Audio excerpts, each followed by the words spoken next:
Jackson with AMTV. It is insane out here, guys. Max Jenke, professional snowboarder. We're gonna get killed tomorrow.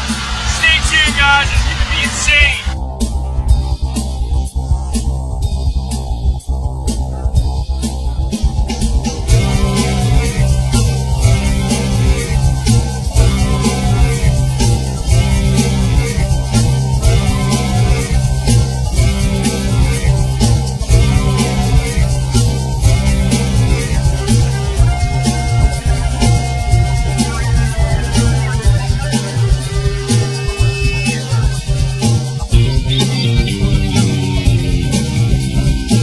Hey, I'm Jimmy Jackson with AMTV. How you guys doing? Today we're on location at Oregon at unbelievable Mount Hood, and we are getting dumped on today.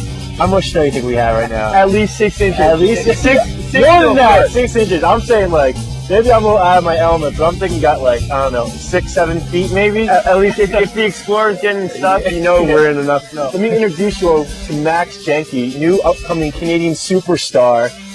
Max, say hello to everyone out there. What's going on, buddy? How you doing? Hey, don't worry, we'll take care of you on the mountain. Nice, dude. Nice. What's wildcats all about? You were talking about before. I didn't quite catch it. So it's the cats. You gotta watch out for them. Yeah. Yeah. It's like you know, this East West Coast rap and stuff.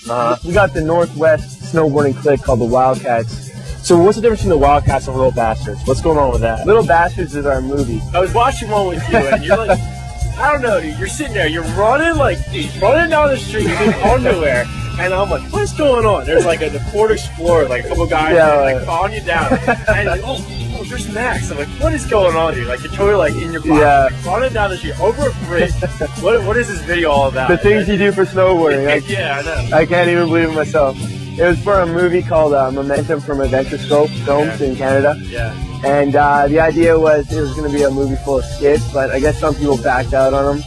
So mine was the only skit that actually stuck. Well, I'm charged for tomorrow, man. I'm looking for a good day. Hope the snow will die down just a bit so I can see. It's like 15 feet in front of me, so I know like where to turn when the trees like head my way. I hear you. I hear you. And, well, I don't want you to get hurt. It'll be. I'll feel bad if you get hurt.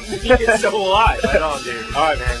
Tomorrow, right? All right. Cool. Peace. I'm flying up against the forces that hold me down. The stones will fall and turn to pieces without a sound. The stratosphere brings relief beyond your telescopic reach. I think it's time we have a relocation. Go, guys. Relocation is going down. The current sweep away direction. I'm spinning round. Pressure builds, my lungs collapsing.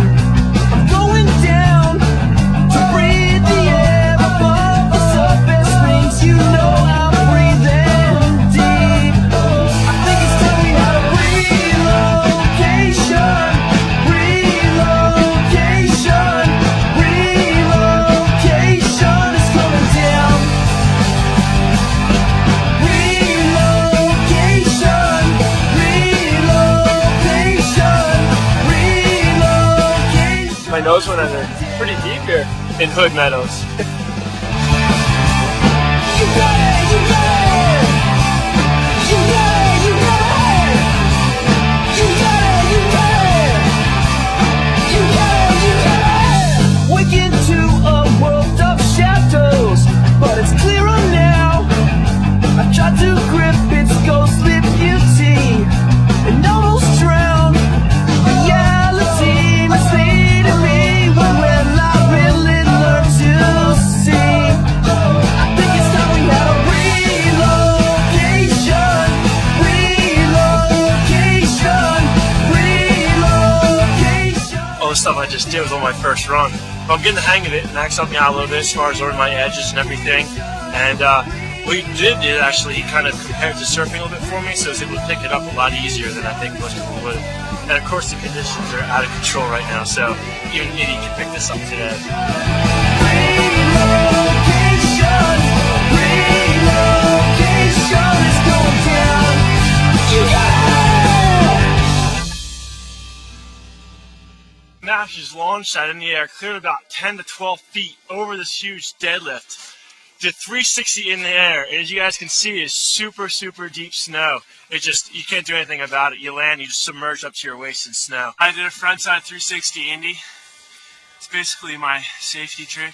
I do them all the time because I think they're super fun. But that one didn't work out too well. I think I landed in a pit. Well, in my tradition, I need to stomp it. I'm not going to walk away without stomping a frontside 3 off this jump.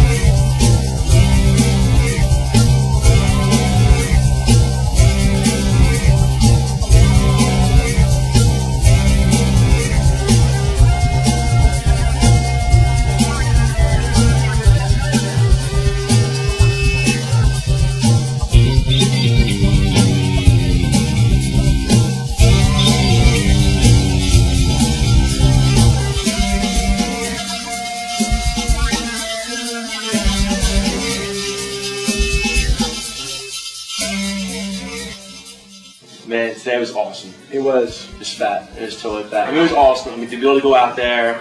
I mean, I've never snowboarded, as you all know, and to be able to hang out, professional snowboarder, show me the ropes, you know, go to jumps. I mean, like, you sent me all stuff that like I didn't even know existed. I was like, what? You know, I would have snowboarded and I had no idea it was even there. Like, oh, this looks good. I'm like, what's he talking about? And the next thing you know, it's the fattest jump ever. So cool. You definitely opened my eyes to some cool. Hey, cool you look at things man. differently. Yeah, definitely. Definitely. So definitely appreciate it. No problem. And It's a pleasure. yeah, nice meeting you, dude. Take care. We'll be seeing you out there again. All right. All right. Peace. Later.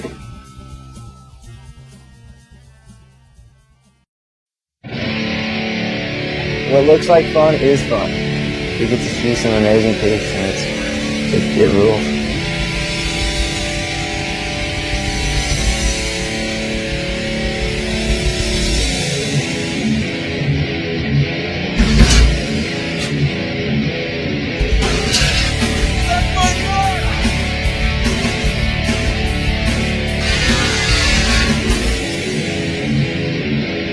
My name's Matt, you're watching ANF TV. We're here at JT Holmes Professional Skier. This is home. Let's go get some goods. I think it's prime right now. This is the playground. Squaw Valley, USA. Not too bad. No, I love it. That's Squaw Valley over there. That's the Palisades. Pretty big rock. What else have you skied? Well, you got Talax over there. That's the biggest peak in the Tahoe Basin. That's pretty fun. But today, I think Rose taking is us to? Mount Rose, yeah. Back this way? It's back up over behind that peak. And I think it should be pretty good. The wind might be going off. So, say skiing's changed quite a bit in the last few years. It's a whole new school ski movement. There's been a couple revolutions. We got twin tip skis now, so we're skiing backwards in the park and the pipe, and we got fat skis. We just copy snowboarding basically. Snowboarding kicks skiing in the butt. Skiing's going off right now. The energy in it's insane. I think that skiing is the coolest sport in the world. So I've seen a lot of the movies you've been in. Everybody watches those movies, and you know, people are like, "Oh my God, he got to ski nothing but the goods." And sure, there's a lot of BS interviews like this that we got to do. But really, pretty much those movies don't tell lies. I mean, it's amazing. It's what I love to do, and it's fun. The beauty of skiing is that anybody can go 70 miles an hour. Anybody can get 50 feet of air. Yeah, it's great. Is that what we're looking at later today? 50 feet of air, possibly more. Exactly. We're going to get you off the ground. I think the conditions are prime. I'm ready for it. I'm ready for it. I hear you are. The corporate rock star ready to hop. So where are we heading today? I think we're going to go up to Rippy Rock and throw you off of it. Nice. It's kind of a gap jump actually. You got to get way out there. I think we should hit it. Let's do it. After the interviews. So what we got for you? What do you want? Twin tips, fats? You tell me, what do I need? Skis, boots. What's with the crutch back there? Crutch as well. I can't say I've been without injury, but it's good to be prepared, have it in the closet. The thing about it is there's this rock, and it's super pointy. So if you landed on it, it would pretty much just skewer you like a kebab.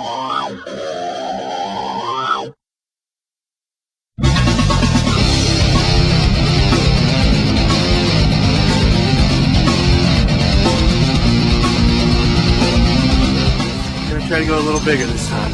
Very impressive for tour manager, Coker type. Two men started walking, started talking about better days. One says to the other, we do it all again.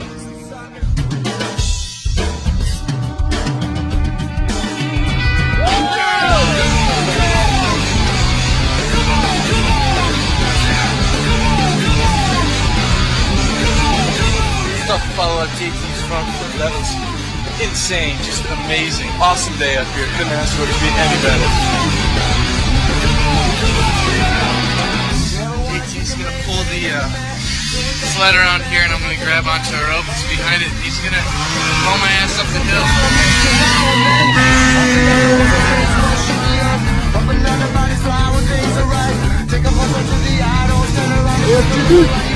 I'm heading out for the big ascent up the mountain. JT's about to come down and hit this windlet that we've built up.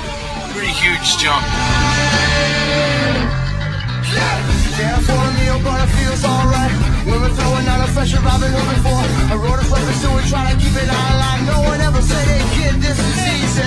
But all we ever try to make a point to get across. It's that we're only stubborn in all differences. And after that, throwing down the monster hooks to slam. That was pretty cool. I had no legs. It sat right on my ass. I'll hit it. You don't know, dude. That's straight out of sled next, dude. You know where he's going down a hill like that? I'm gonna hit it so slow the first time and then come back around. I don't want to hit it on the sled. I haven't really jumped my snowmobile yet, but Should be I think pretty it's interesting. soft. New experience. Yeah, it'll be good.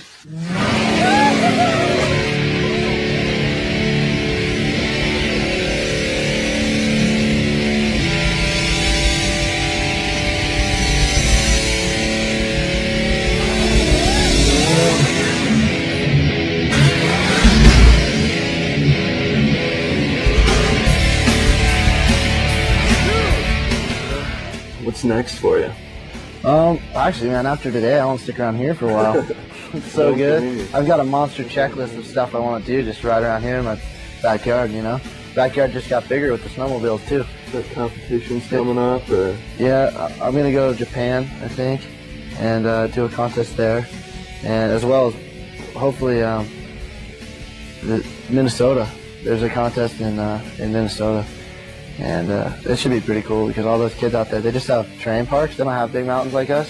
So all they do is hang out in the terrain parks, and they're really good, and they're just super stoked on skiing. Thanks for the turns, man. No worries, it was fun. Good times. Anytime.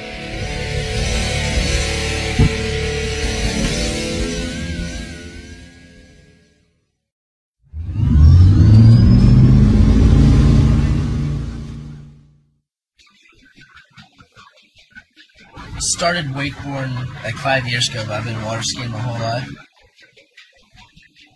Just remember, the main thing is keep your knees bent up to your chest and let the boat pull you up to your wakeboard.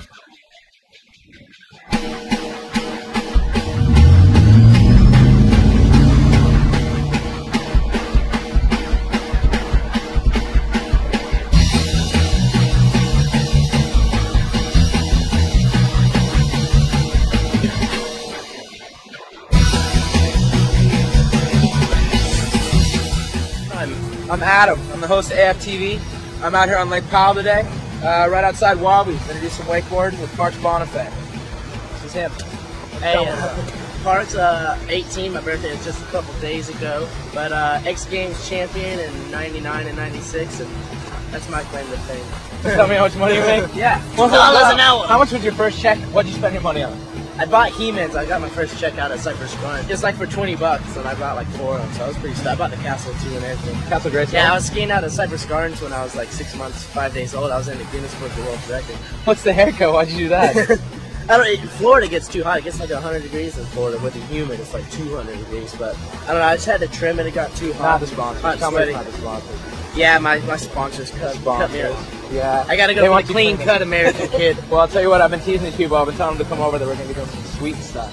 And now that we got you out here today, what are we looking at? What are we going to be doing? What are you going to show me? Well, what am I going to show you? me. That's the thing. What am I going to show you? We're going to get you out there. You're going to be busting some fat flips for everybody that's logged on right now. But You'll get me out doing a flip today? guarantee it. I guarantee. I'll Or at do least it. halfway around on your head. That's I close, see close enough.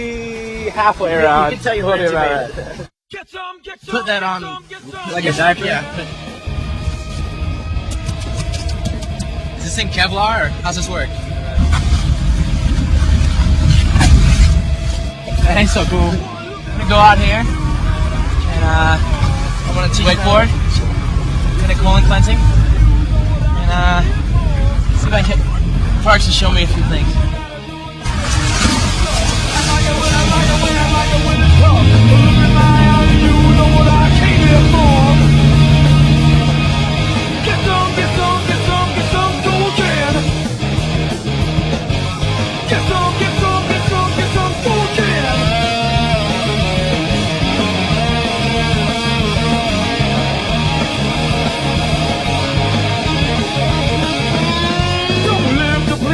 I just wanna walk the line.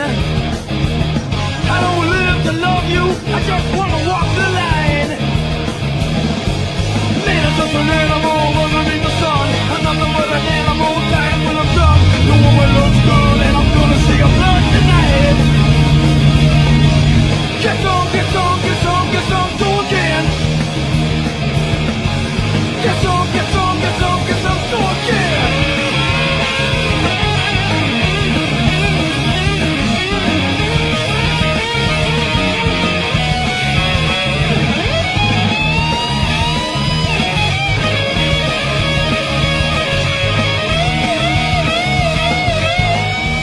He's like, stay right there. I'm like, put your hand up. Are you kidding? How big a cliff you going on? Thinking about going 300-400 feet.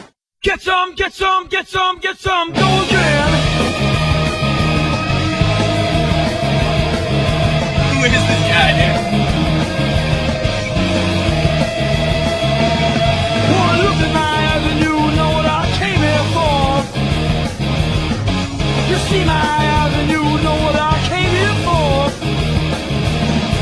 I do a lot of stuff. I like it when it's tough. But look in my eyes and you know what I came here for. Get some, get some, get some, get some, go again. Get some, get some, get some, get some, go again.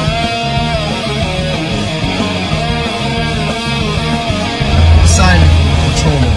We just need you to pull us out if we get stuck. We're probably gonna hit a rock or something. What's yours? Where are you going? Huh? I mean, that's what we don't know. I just did this so that if we did sink or something, he'd help us out. Man, it's just an animal underneath the sun. I'm nothing but an animal dying when I'm done. The woman looks good and I'm gonna see her blood tonight. Get some, get some, get some, get some, go again.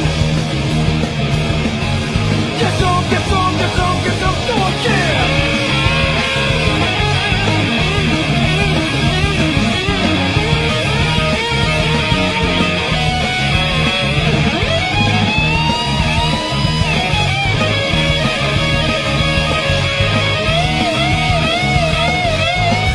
I prefer blondes, but I'm not denying the brunettes. Inspiration, don't you tell me that you got no left.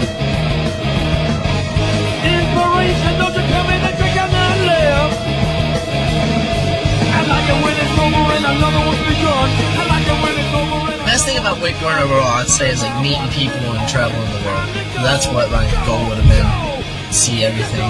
Do as much as you can while you live. get some, get some, get some, get some, get some, get some, get some, get some, get some, go again.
Hey, I'm Jimmy Jackson with AFTV. We're here on location in beautiful Maui, right down the beach from where these guys go off with kiteboarding. And here today with me is Lou Wayman and Elliot LeBeau. So you guys are professional kiteboarders. How does FPV get started?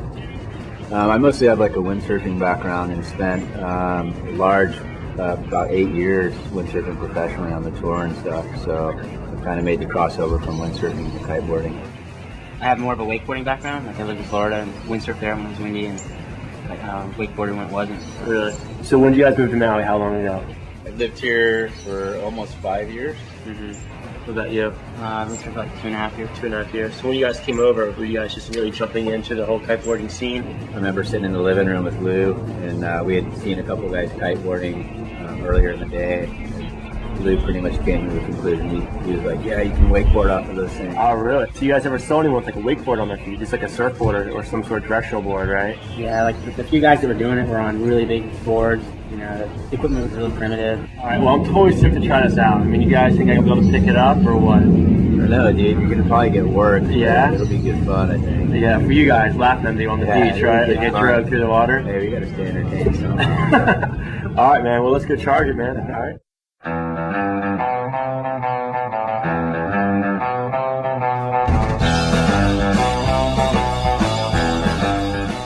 Well, I just jump onto a board and go out there, or do you kind of want to learn to? Let me show you kind of the boards that we're using. Elliot and I prefer to use like a wakeboard. There are 3 different types of boards. There's the water skis, there's the wakeboards, and the directional.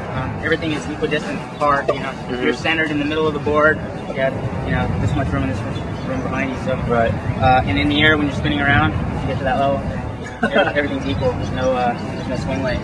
So Cool. This is why we choose this, and it's got a lot more edging power. So this has a kind of like a weird like crescent shape to it. Is that a particular reason? Well, it's designed so that it relaunches from the water. The way that the kite works is when it's in the air, you're about 100 feet below this, and this kite is hovering just like this. You notice it flies really well. Yeah. Now, if this kite was to hit the water, what would happen is it would roll onto its side, and now it has a structure to float on. Okay. So it actually kind of creeps along the side of the water until it gets to the edge of what we call a window. All right, let's do this. Sound good? All Yeah, right. right on.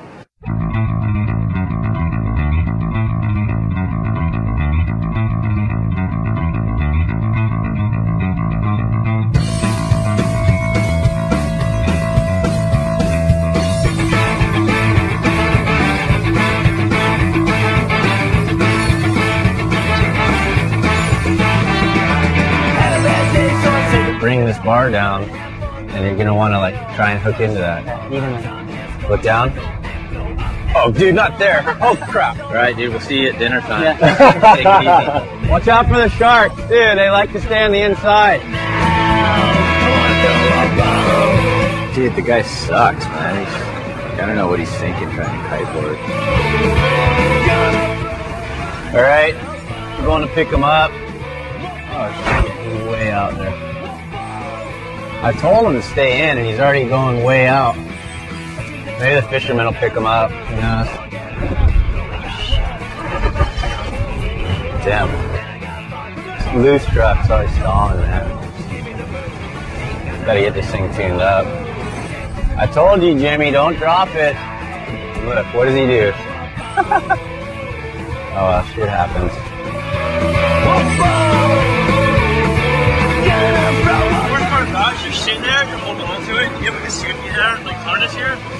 I wasn't moved in, so it's just getting pulled for like 200, 300 yards.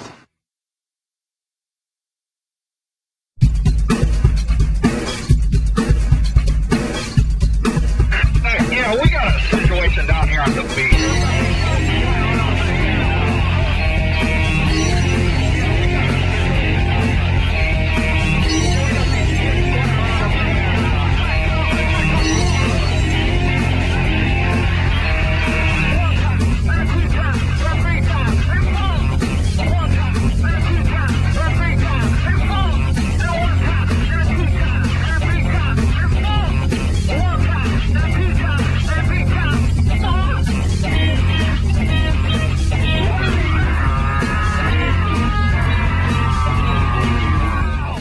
If you ever get a kite, this is how you want to keep your line nice and organized. This really helps in setting up. We got a situation down here on the beach.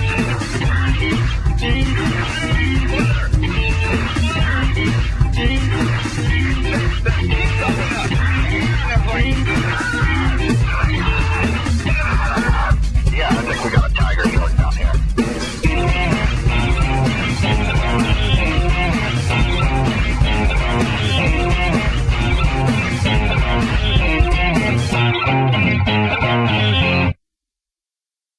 All right, guys, I appreciate you taking me out today. It was really cool. Yeah, no problem. Glad you had fun. Yeah, I mean, best luck with both of you guys with the sport. Yeah, thanks. And if I come back from Maui, I got a place to stay, right? Yeah, just don't touch any of my stuff. All right, right on. All right, guys, take care.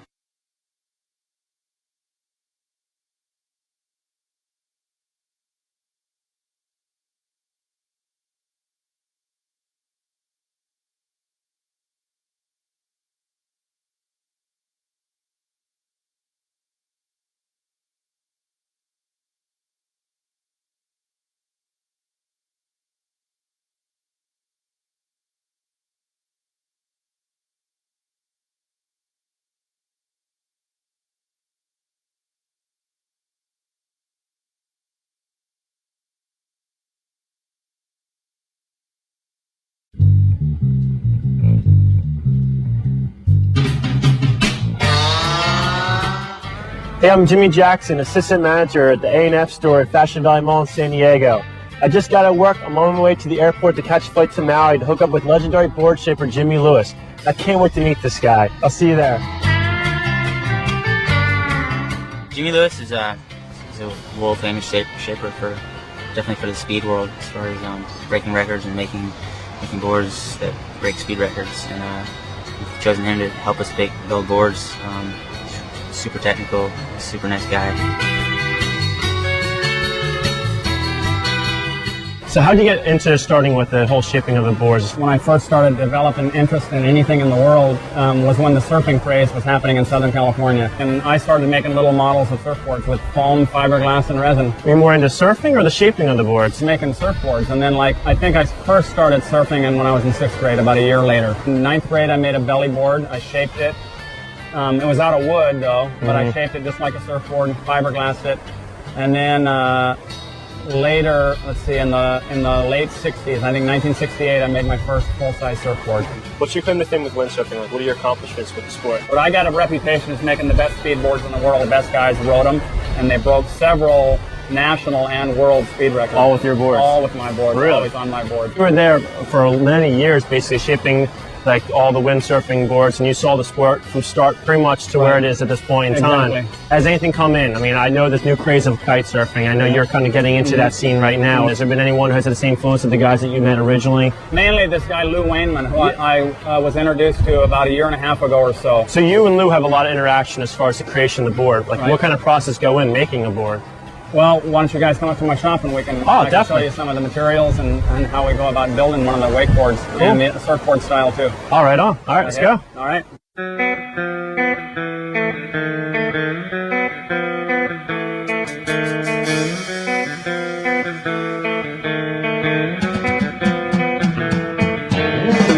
Come on in.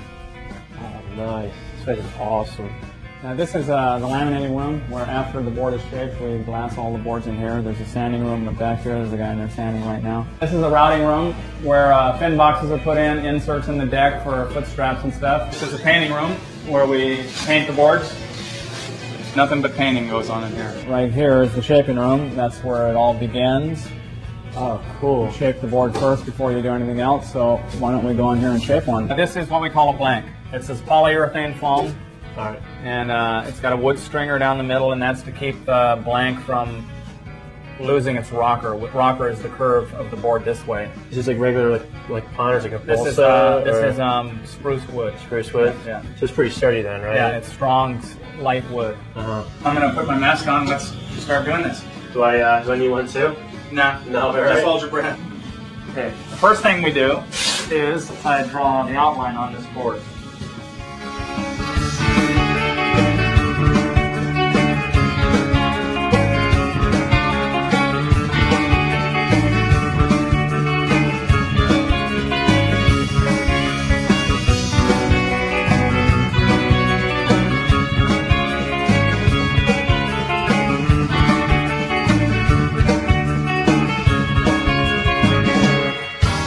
So right here, I mean, you were marking 11.5 inches from the center here. Right, on both sides. that's the width of the board. At the widest point. At the widest point. And right here, this is a foot back from the nose. Okay. I'm going to do the same thing on the tail. This is a standard measurement of shapers around the world. Are all the templates like different between each shaper? Are they all kind of the same, or?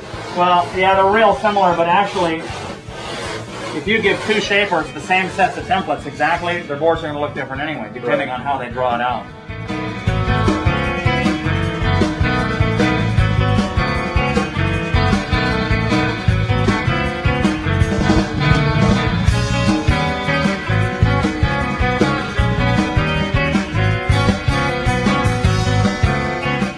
So what's the story with like the lights on the side here? And I mean the room is like pretty much like a dark black. But when I'm shaping, I'm relying on shadows to see the curve of the board. I'm not dealing with straight, flat lines here. It's all curved. I raise the board up, you can see the shadows, how you can see the curve of the deck better, right? So if there's any imperfections, I can see it better, rather than if I had this top light on. If I have the top light on, you can't see anything. Ah, yeah, okay. So the bottom, see, now you can see the shape better. And as soon as I start shaping with my planer here, you're going to see it even better.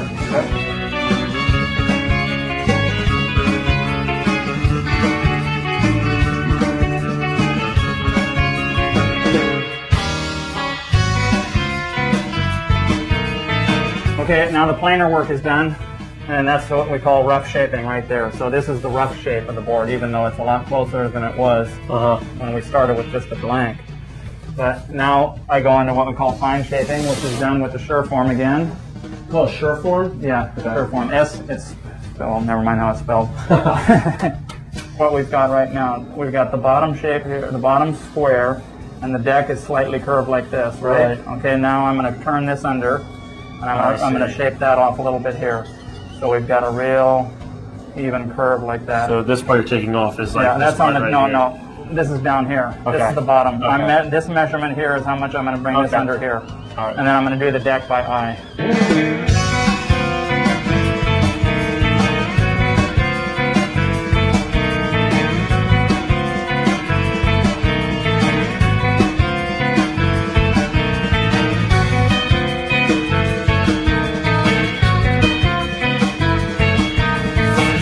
Alrighty, that one's done. Wow. So what I do is tomorrow I'm going to take it into this room over here. This is the fiberglass. Pull a layer of that out, and you cut it around the shape of the board, and then you mix up some resin, which is clear. Then you pour it on the board and spread the resin all around and lap the fiberglass real tight around it. After the board's fiberglass, we take it in that room there and put the fin box in and the leash plug. And if it's a kite board, we put the inserts in, and the windsurfer inserts and deck box, whatever. After it's sanded, it'll look like just like the shape in there, only it's going to be all dull and real smooth fiberglass, yeah? Right. And then after that, we'll move it back in the laminating room, and I'll put a thin coat of resin on the outside on this side, and then we'll do the same thing on the deck.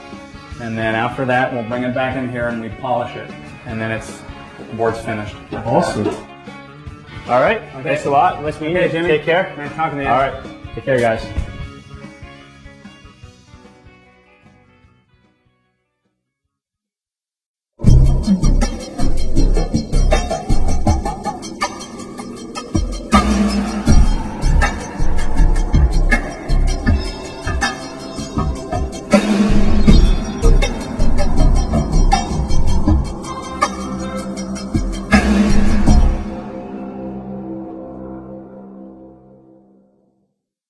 What's up? This is Brett. I'm assistant manager at Abercrombie Fitch in Las Vegas, and I'm on a little road trip to Bishop, California to meet up with a kid named Chris Sharma. He's the best in the country at bouldering. He's going to teach me how not to do this, how to be a little better climber. Stick around. You know what Bishop, California is? It's 90 miles south. Every time I see that sign, 8 miles to Utah. I started climbing when I was 12 years old. So by the time I was 15, I put up like, one of the hardest routes in the world. 2.5 years into it. Yeah. What's up, Chris? Hey, dude. Good morning, man. It's good to see you. You were at 5:30 in the morning in Bishop, California. So you've been living here for how long? About 6 months. Yeah, I moved here from Santa Cruz. That's where I was born, but I basically moved here because I'm into climbing right now. So how long have you been climbing? About 7 years. Bouldering's definitely taken off lately.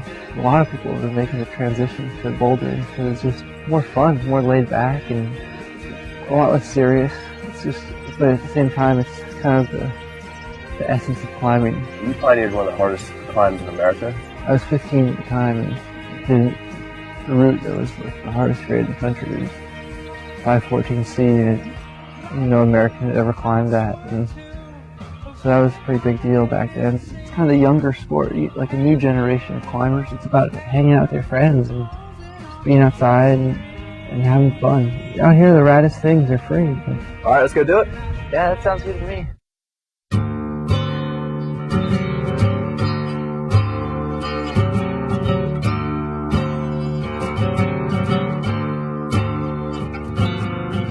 The well's running on a flat tire, losing its head. It's coming inside instead, moving on from the beginning. No two boulder problems are the same. Every single one is totally different and totally unique. So look at this rock, Chris. I mean, do you look at what you're going to be climbing, or do you look at what you're going to be falling on? What I'm going to be climbing, because it's so inspiring, but then I kind of look at the landing and it's really not that good. It's kind of, if I make it on the left side of the rock, then I'm okay, but if I fall over there, then, well, I just don't want to fall over there.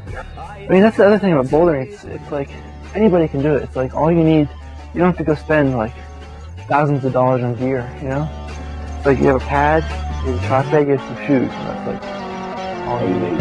Check inside your tongue. Is there anything moving inside of there? Check if the conversation coming down. Are you just another TV dump? Moving on your motor so quickly, burning all the rubber as the wheels keep turning. Moving on your motor so quickly, burning, the brain cells burning. So you started out just pressing in? Yeah. Want me to come down there? Yeah, come on down. He died, I feel so bad. All right, here I am. Getting ready to take on A rocks like Chris did. Took him about 13 seconds. I should be up top, a minute and a half. Using some opposition grip, just like Chris did. I'm planning the moves here, no worries. Here I go. I'm going. There we go. I got it. So was that pretty good for the first time? Yeah, it's pretty good. It didn't hurt you, did it? No, okay, that's some easier stuff. So where are you taking me to now? We're going up to the Buttermilk. It's like one of my favorite climbing spots around.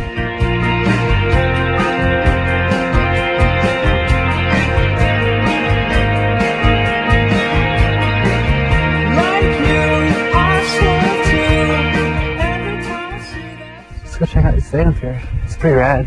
It's one of the hardest things I've climbed. Has anyone else done it? Yeah, people have looked at this wall for 30 years, seen the holds, but it's just been really hard, you know? 30 years and a 19-year-old kid's the first one to do it. He's gonna do this wall. It's about 45 degrees, flip the standing backwards. We're gonna bust it out in a second. You really can't understand how hard that is until you get your first grip on there. You just realize that you're 45 degrees backwards.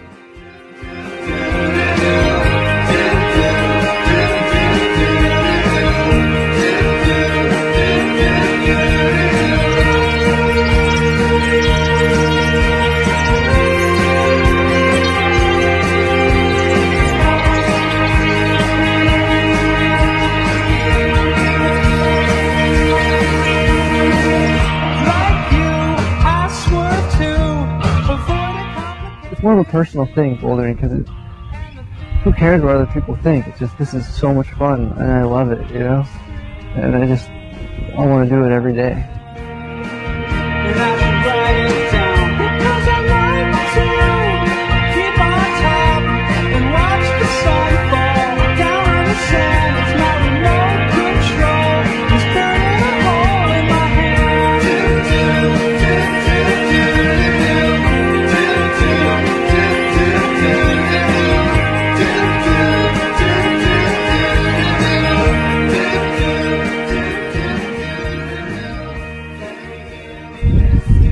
Starting like right here.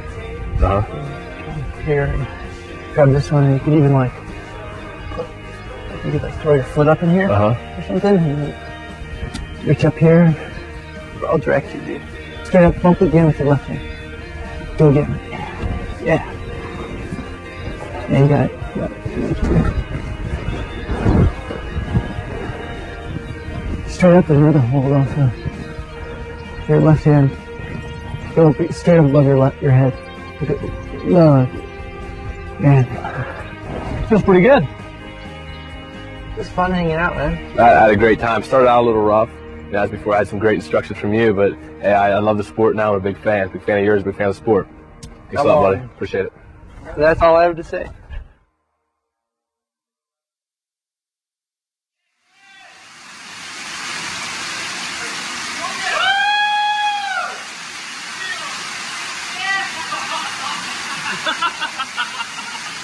Me and Chris are taking a little break right now. Probably down to this waterfall. It's beautiful oasis. This place is amazing, guys. You guys should be here instead of there. See you later.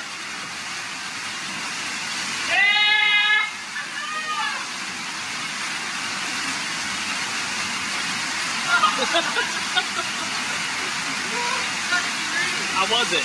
Oh! I'm a different person.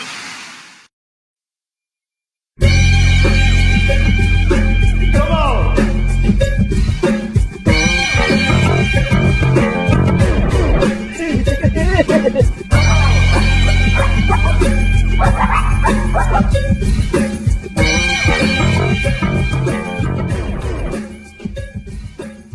Hey you guys, I'm Melinda and I'm from the Santa Monica store in Los Angeles, California. Today we're going to be hanging out with two filmmakers, a professional football player, two of them happen to be Abercrombie models themselves, and all I know is something about a barbershop in Nogales, Mexico, and I heard something about a gorilla.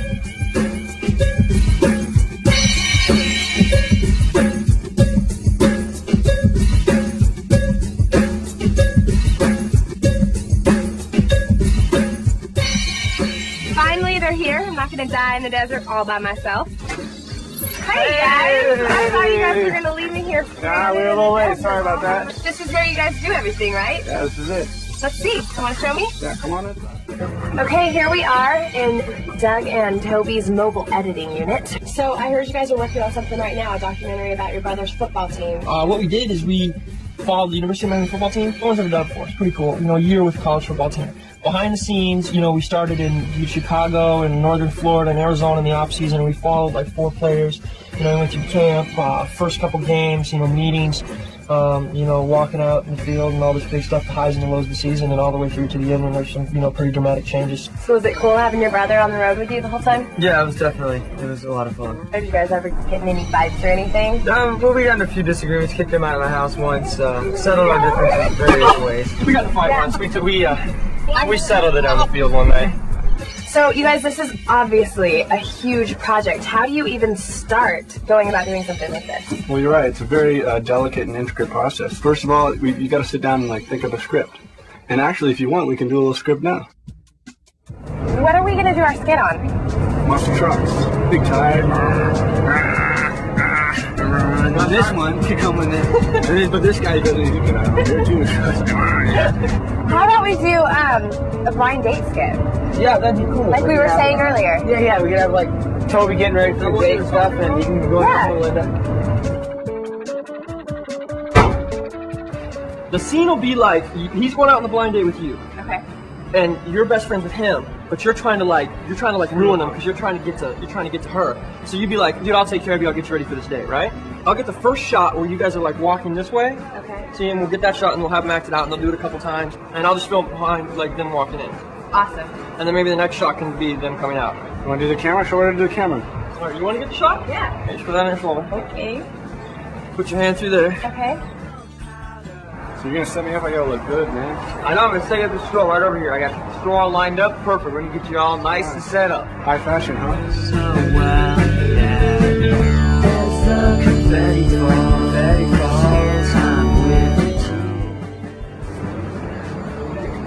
You look hot. I feel good. Let's go get your hair.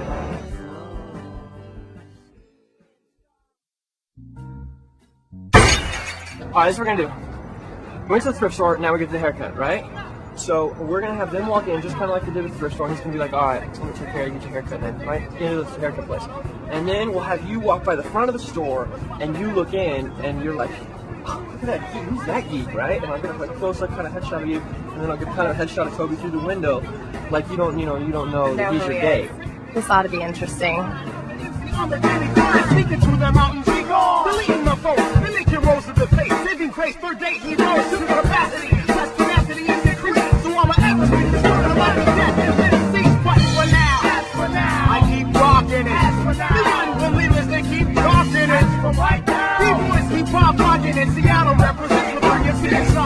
rocking it, don't stop. Jesus is life, I keep talking it, walking it, shining the light for you to walk in it. I keep speaking the truth until you're hawking it. Mama's rocking, slow your behind down or you'll be talking it. Silence!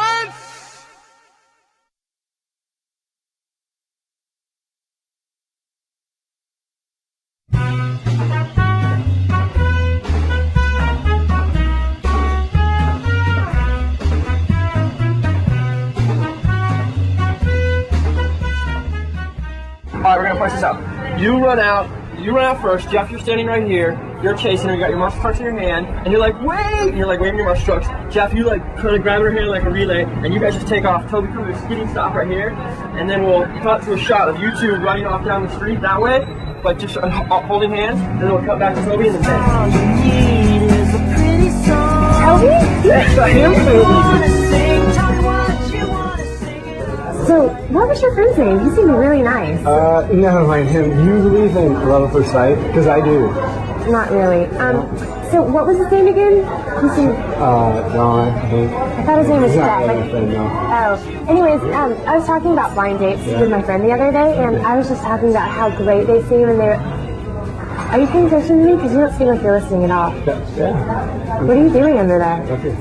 What are you doing? Nothing. Playing with monster trucks? No, it's the road. You are such a freak. I'm out of here. Band will be changing costumes, and you'll see it's much the same. So sing our songs, and for applause we'll get up, get up.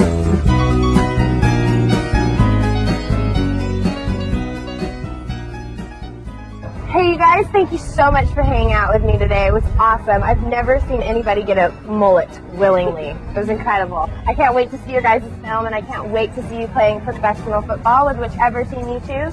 It was awesome. Thank you so much for letting me hang out with you. See you later. Bye-bye. Bye-bye. Are you sure this is you? Jeff Popovich there in the special teams huddle. During the summer, he and his older brother, Doug, they got picked to be models for a magazine shoot, and what it turned out to be was the Abercrombie & Fitch summer catalog. Abercrombie? I don't know anything about that. And Jeff Popovich was the cover boy. He was in a mall one day, and he saw his picture on a bag that somebody was carrying out of the store, and said, oh my goodness, I didn't know it was going to be that much, and he was on the covers. Obviously, he's taking a lot of ribbing from his teammates who call him Model Pop. Oh, no.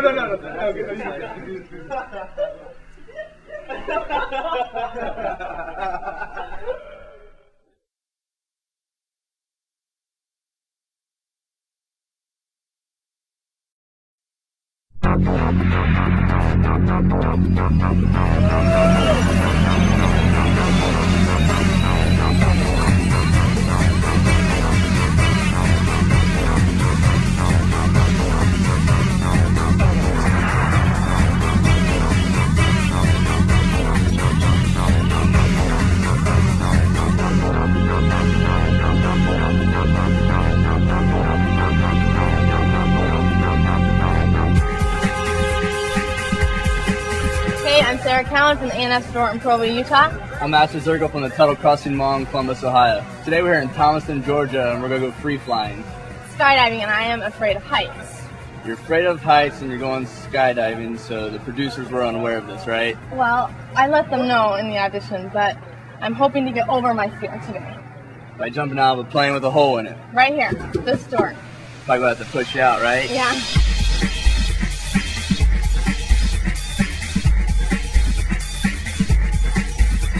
Hey, what's up, man? I'm Ashley. I'm Tony Davis. How's it going, man? Hey. So you guys like free flyers, right? What's the difference between that and skydiving? A general way to break it down is anybody over 30 flies on their belly. Anybody under 30 pretty much free flies.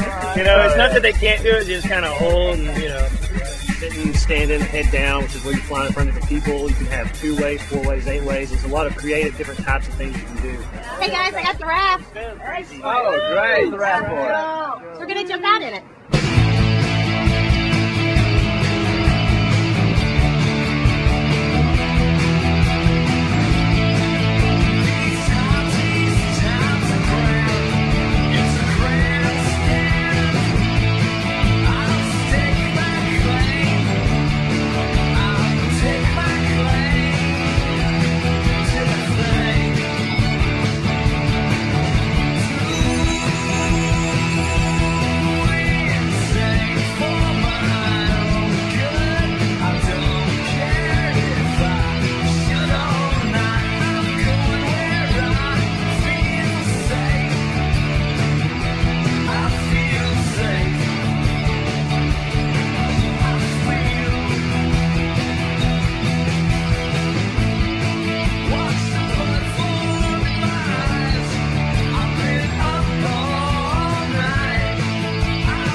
The raft dive was cool. That was awesome.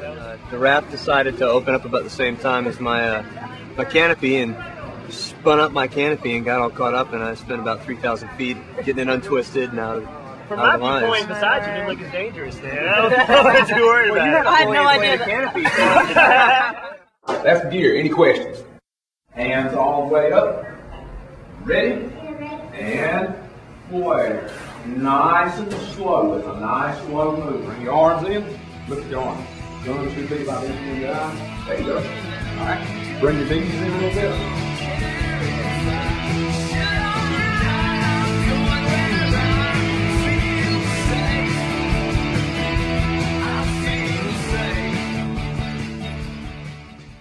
I'm scared.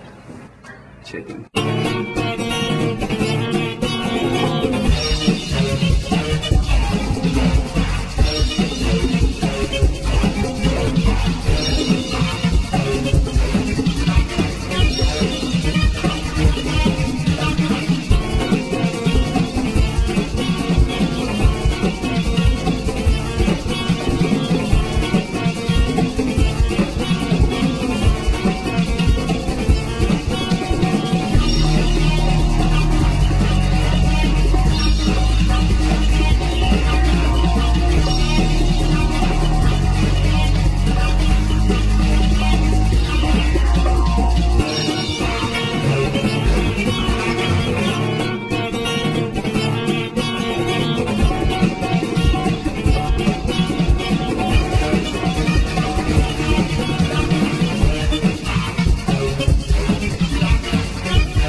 Too bad. Whatever. Laughing up there. You were not laughing. You were not. You were so serious. Whatever. You were so. You think because you said you were feeling a little queasy or something about that. No, I'm fine. I took some Dramamine and I'm good to go No, for the day. I don't know about that.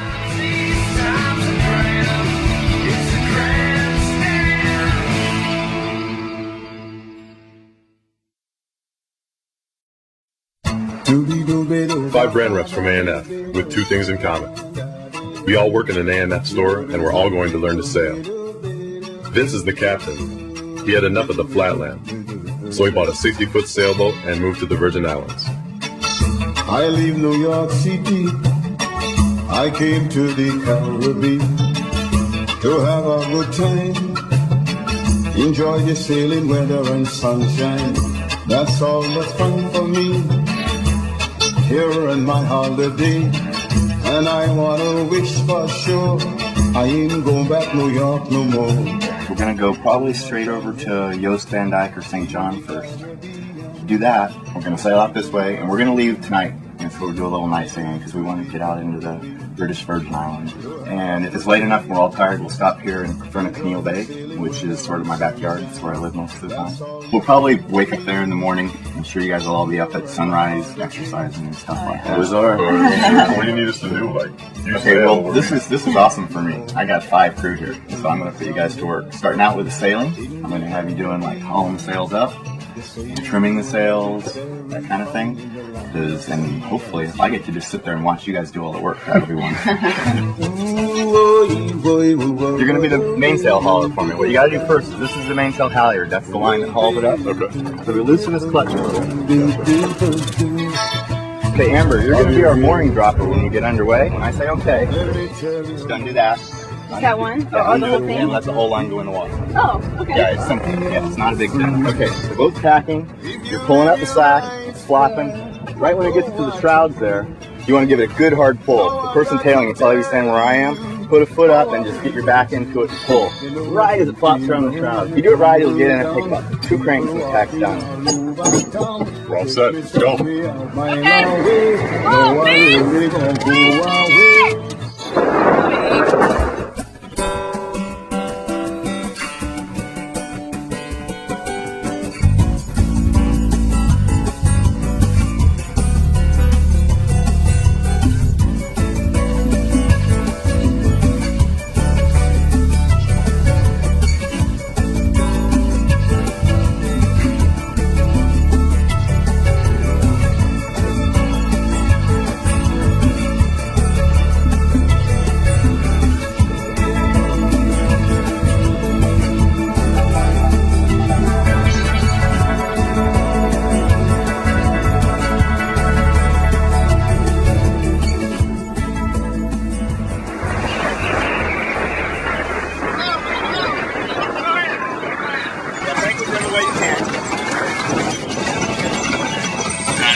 Riding the surfboard without a tan wheel, crash you like a star strike.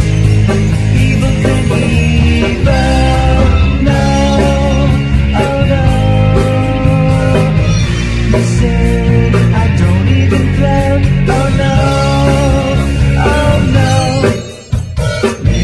The tiki god is This boat was completely re-rigged, say 15 years ago, and the rig is in good shape. It doesn't show any problems at all from down here. But it's really important to go and check it at the top of the mast.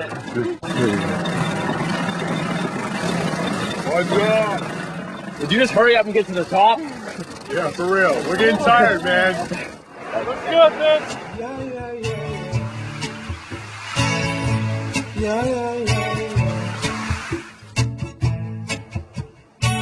You know, the first night when I came home, I was drunk as I could be. I saw some boots in the corner where my boots ought to be. Oh, come here, little wifey, explain yourself to me. Why is them boots in the corner where my boots ought to be? Oh, you're playing fool, you're drunk fool, can't you see? There's only a page on my life to me. Living in this world for 40 years. Let's all do a round of row. Oh, yeah, that's a perfect round. There we go. I don't know about you guys, but I'm totally stoked about tomorrow's race. Oh, yeah, well, no doubt. So Vince, is it like a football team where we each have our own position and we know where we're going, or are you just gonna be like hollering, yo, you do this? Basically, we'll have grinders on the winches for the jib, and I want somebody in charge of the main sheet, and I need somebody on the foredeck calling the jib for me. But you never know. I mean, it's so dynamic. You never know what's going to happen. So we're really going to be the fastest boat out there. Rainbow Maker's really good. Most of the time, I'm the first over the line in these races and stuff. Yeah, there's the 2 boats that can give us a run for our money. And if we don't do it right, then we won't be the fastest boat out there, and everybody will know.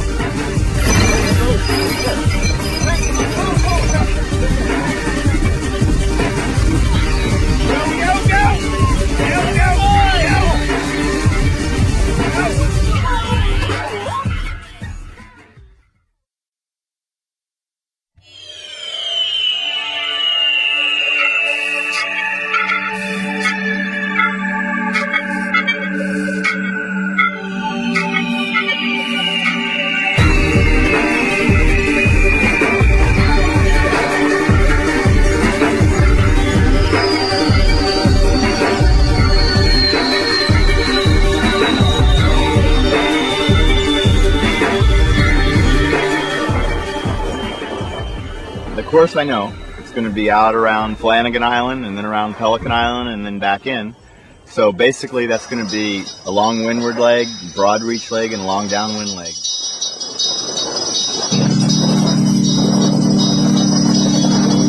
It's on now. We're going to get him. Go, go, go! Go, go, go! Two more tacks. And one in. Go, got him!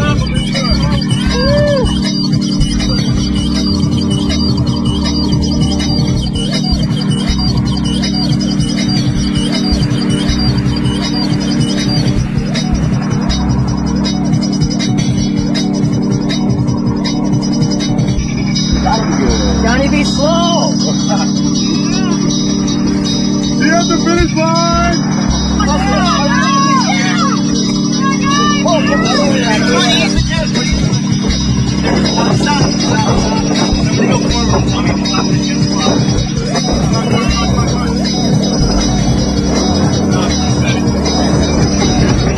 You guys take it off, turn around.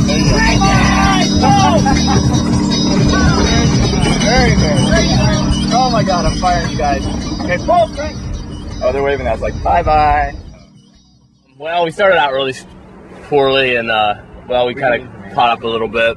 Did our best. I wrapped this thing up wrong and kind of screwed us up. Lost us a couple of yards there, but hey. A couple of yards, a couple of 100 yards. What a slam! It used to be so nice. They're a pretty good team, kind of. No, for your first time ever doing it, that was great, you guys. Yeah, that was. You know, I'm yelling at you because I want to get done because we were facing the other boat. We're all back. It's all motivation. It's not anger. Yeah, we're there for each other.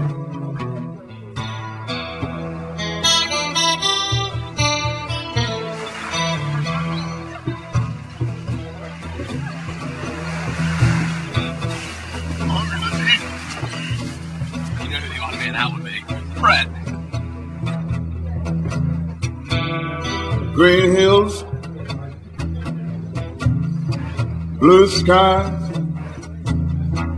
their crystal water, birds sing sweet lullaby. Sailors are sailing on the deep blue sea. This is a picture God painted for me. He did.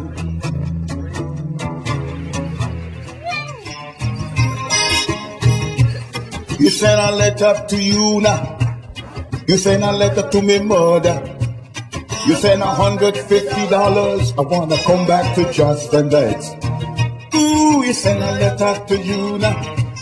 You send a letter to me mother. You send $150. I want to come back down to Justin Dyke.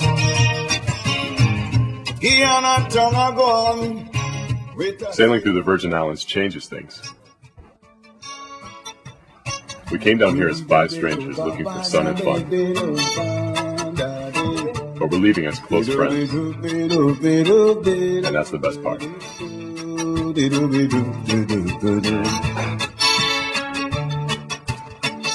I leave New York City. I came to the Caribbean to have a good time.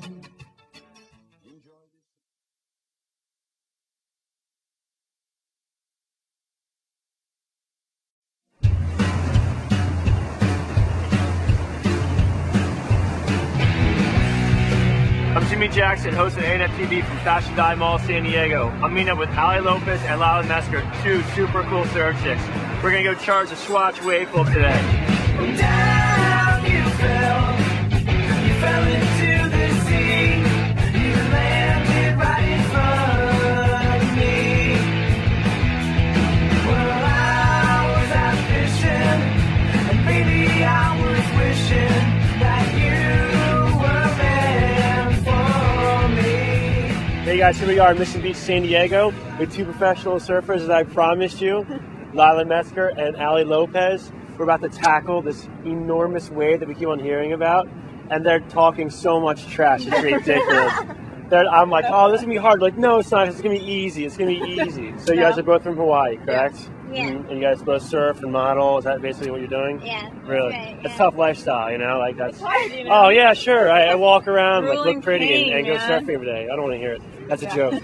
Total joke. When'd you move here? How long ago? 2 years ago. 2 years. What about you? I've been here on and off for 2 years, but the last 4 months I've been here solid. I haven't gone anywhere. Did you miss it back there? I miss my family. Really? Yeah. Oh, your family's not here. You're by yourself. Yeah, then. I just got married, so.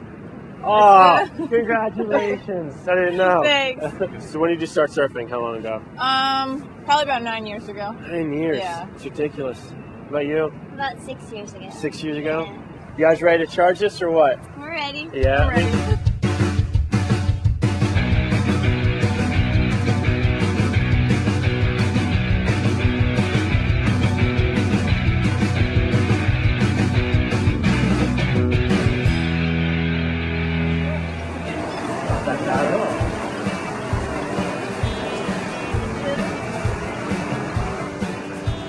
Pretty soft. Oh, great. I like it. I'll take it. They're too bad.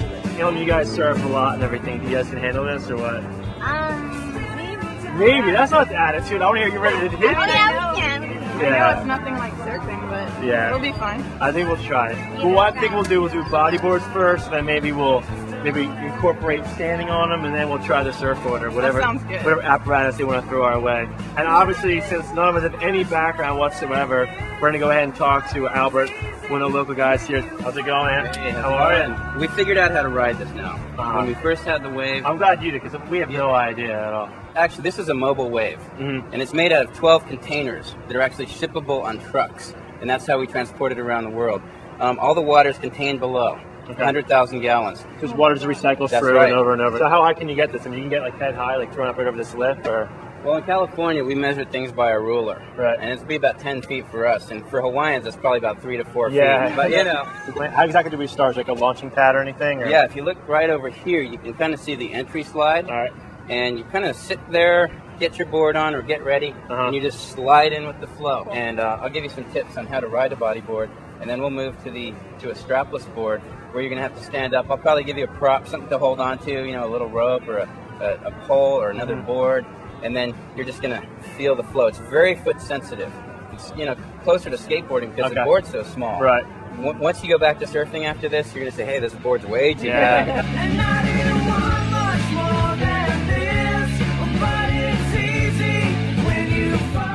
We have a dial for each pump, big with red emergency stop button right in the middle. Like, what's the story with that? But they're getting pinned down. Then I'll hit the emergency stop. It's only happened once or twice that we've actually hit it. Yeah. And normally, as you hit it, the guy pops launches out like a rocket. So can we see this in action? Good. Get me fired up.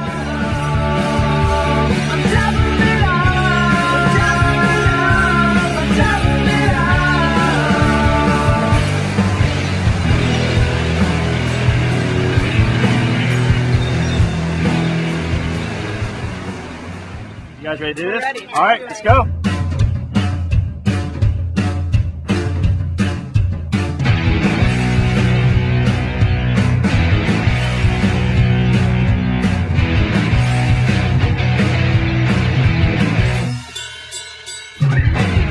Down you fell into the sea.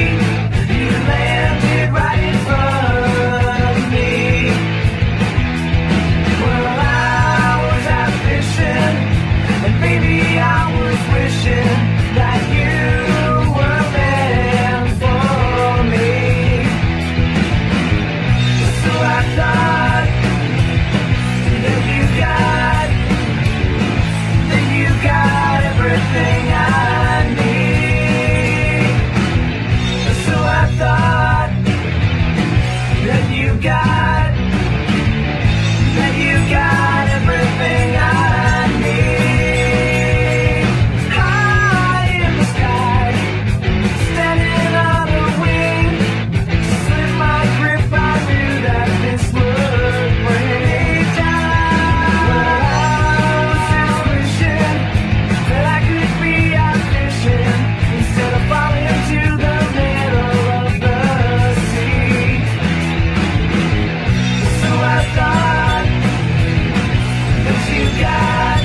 down, I like go over you, like I'm like on the edge.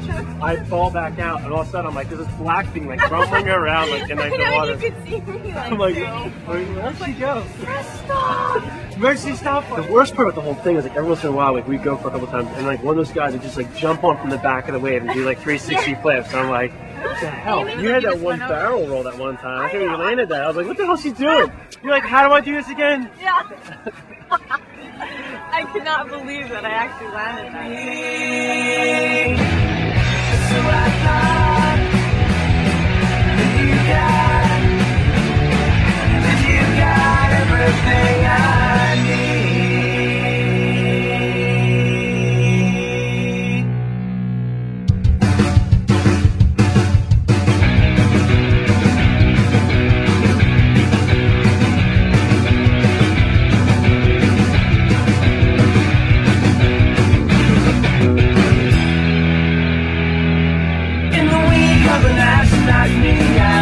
Trying to keep me singled out of words, half-cut reflection, terrible undivided drop toss, yeah.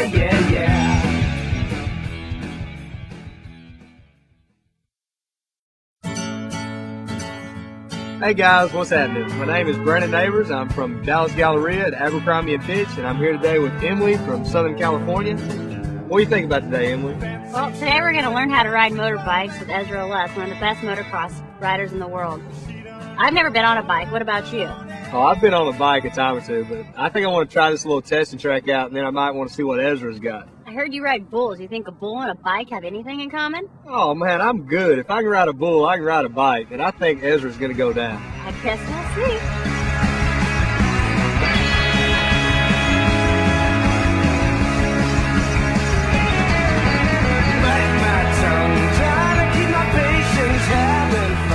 This jump here is the triple jump. It's probably the biggest jump on the track that we hit. And that's where you see everybody doing showboat and things like that. Who designs the course? There's a group called Dirtworks. They design all the tracks, and they design all the tracks for the test facilities also. The bike that I race is production based. It's production chassis. You can't mess with any of that in the race. Your bike's name is Lucy over there. I thought it might be like the boat thing. That's the name of the girl. I'd say I've had better taste here. They found someone to replace me here.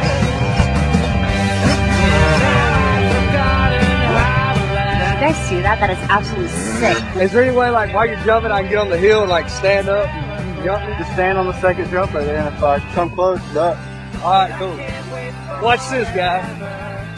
If I try, I'm up there on this corner of you and I cry, and my mind is not my own My heart is beating. Dude, that was That sweet. was so awesome. Hey, wasn't even close. Yeah, that was good. No, you weren't even nowhere close.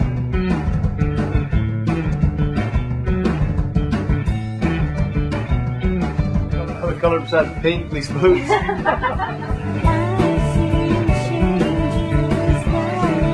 it look good? Thought I had on Wranglers when I put these on, man. Yours are kind of tight. Yeah, What's a little up? bit tight. Hey, I know you had never ridden a dirt bike before, but how do you think it's going to go today? It's going to go great. I'm excited. I'm ready to do it. Cool. Well, let's do it. Put your hand here. You don't want to bend your wrist. Hold on. Whoa! I guess we got to do this for the girls. It's kind of confusing when you got so many little gadgets going on. I don't know. I mean, they say this guy's good, but I think I'm going to call Ezra out and see what he's got. Brandon's been running his mouth all day, so he knows how to ride a motorcycle now.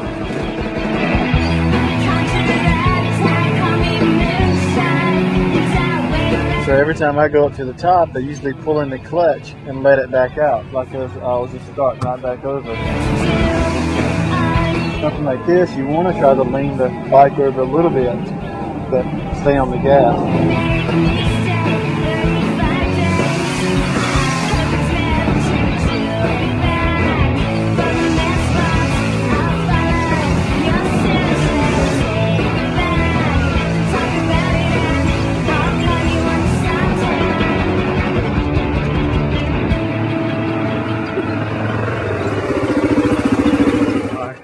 Dude, man, that was sweet, dude. Appreciate you, man. Cool, it was a lot of fun. So I noticed you saw the name on my seat there. They changed Les to Lucy. Yeah. You got a new name for it since you ride bulls and everything? I don't know. I was thinking about Twister. That's a pretty rough one that I rode one time. Twister? It sounds pretty good. We might try that one. Yeah? Dude, that's rodeo.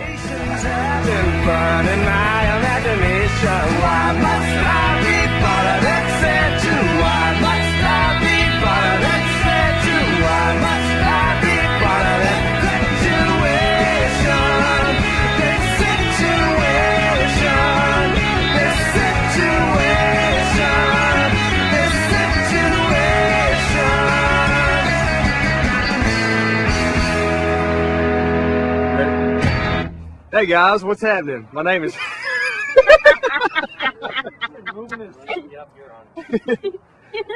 Hey guys. So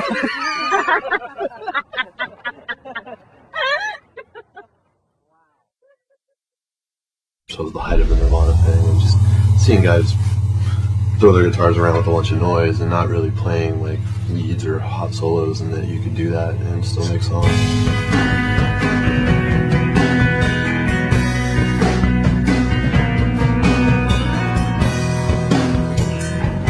What's up?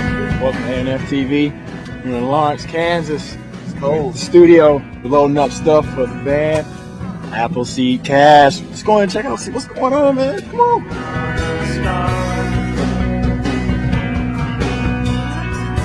Josh. What's up, man? What's going on, dude? How you doing? Let me introduce you to the fellas. This is Mr. Chris Creasy. How you doing? Pretty good. This is the other separation booth with AP and Marco.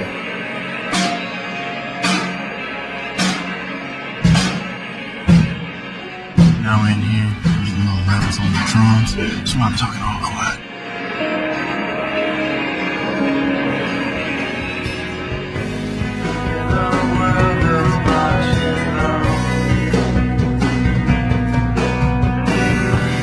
Ready to rock.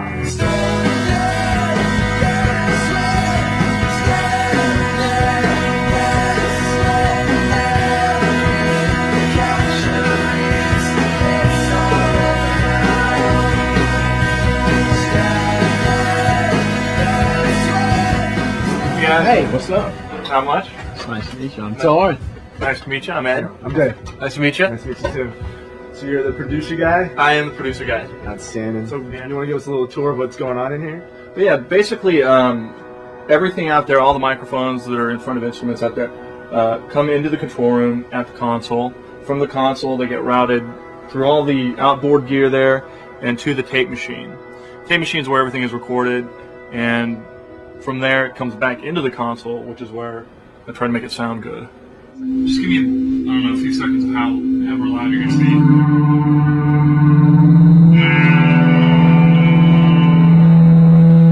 We're just doing some line checks, getting a good feel for the room, testing everything out so that all the levels are good, and we got all the room mics, levels, cool, set right. Yeah, because I was hearing it in the control room. It sounded pretty good. Cool.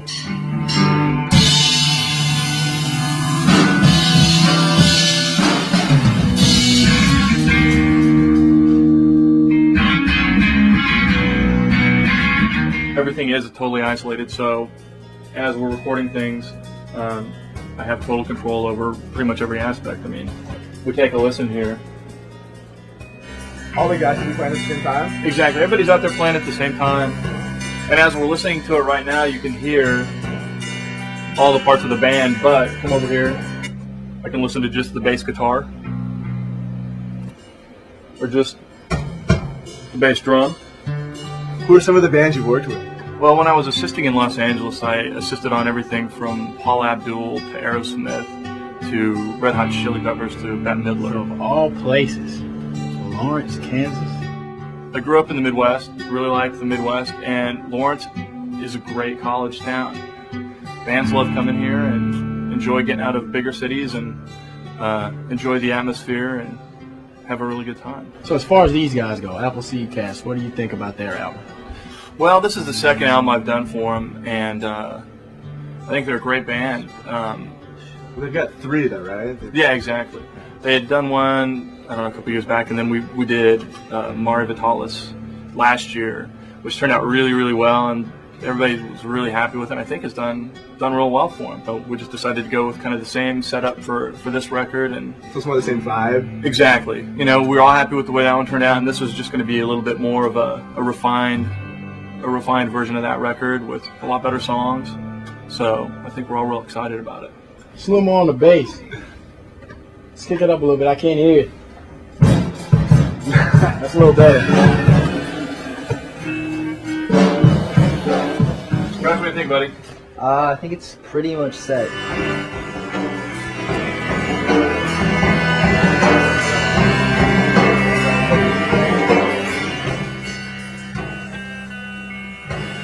And that's kind of weird there. I think it's a little late. Let's just do it one more time. Okay. On that, some of those like rock hits is a little bit slow, so we're just gonna go out and rock a little bit harder.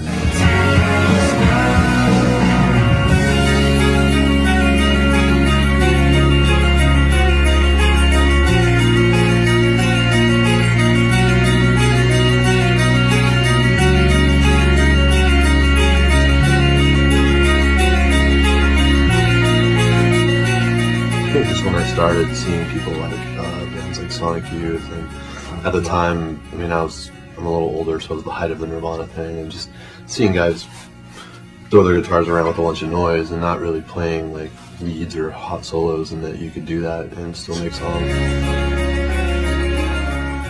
Well, say, Josh, I hear you you're the drummer and everything, so I do a couple of beats myself.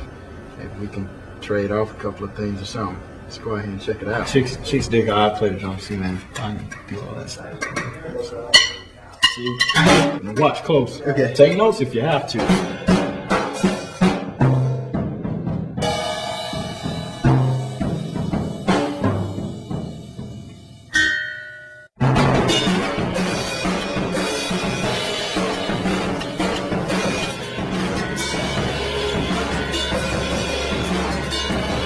I'll be getting my things now and leaving.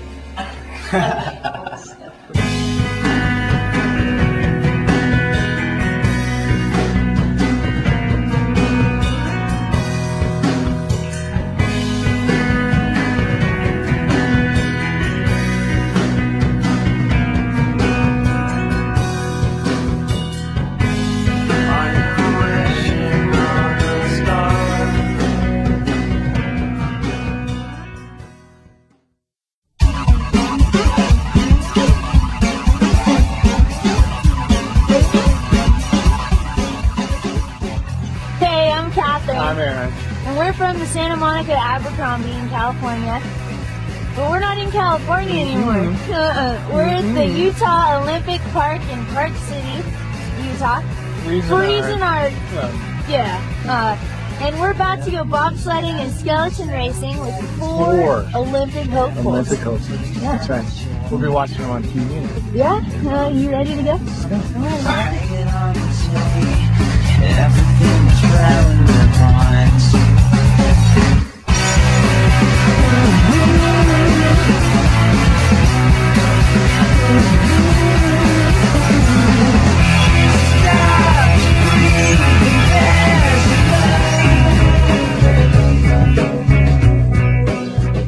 You got into bobsledding and you got into skeleton racing. What led you to there? How'd you start? Where did you come from? Most of the girls in bobsled actually come from track backgrounds. I got involved in it because it looked crazy. Most of us ran track in college. That's what I did. I was a head athlete at the University of Virginia. We get recruited to be brakemen. So then I was brakeman on the national team for 3 years. And then some of us decide I'd like to learn how to drive. So then I learned how to drive, and now I'm a driver. There's probably about 6 or 7 people that have a legitimate chance to make the games. Right. And I'm one of them. It'd be great for us to just be there being brothers, we've always done everything together. The Olympic trials are not until January of 2002. So in January, it doesn't matter whether you're on the national team, whether you just picked up driving or what. If you get first or second in Olympic trials, you're going to the Olympics. And both of our teams are ranked first and second in the world right now. So we're definitely going to bring home some medals. All right, the proper way to carry your sled is you're going to put your belly up right here against the pan of your sled. You're going to reach around, and these are your handles. The runners you're not going to want to grab because they're kind of sensitive. These are your bumpers, so you're not going to grab onto that at any time. And our arms This is go what around like hits that, the and you're just wall gonna pick it as up opposed to and you. carry it. I got there it. you go. That's good.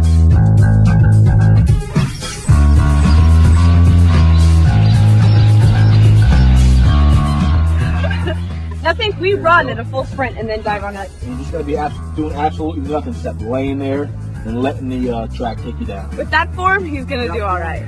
Elbows in, your wrists in. Elbows in, wrists in. We had a guy lose his thumb up in Calgary. Like, Yeah, beginning that's of why this I'm year. gonna be playing. He just put his hand down and I mean his thumb was in his glove still, but it wasn't attached. This is the actual Olympic track. So when I'm sitting at home, all cozy with by the fire, watching the Olympics, I can tell everybody that I was here doing a skeleton on the track. When you're coming around this curve right here, how fast do you think? From the top, you're doing about 75 to 80. You get a speeding ticket for going that fast. They're almost upside down at some of these turns. The curve comes like this. So when the bobsled's on it, you're more upside down than you are right side up. You can't brake, you can't slow down, and you can't steer. That's the best part about it. So we're about 15 minutes away from doing our first skeleton race, I guess you could call it. Skelly. Yeah, and I'm thinking I'm gonna beat you.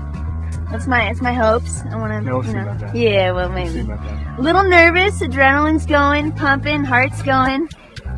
Yeah. See you at the top. See you at the top.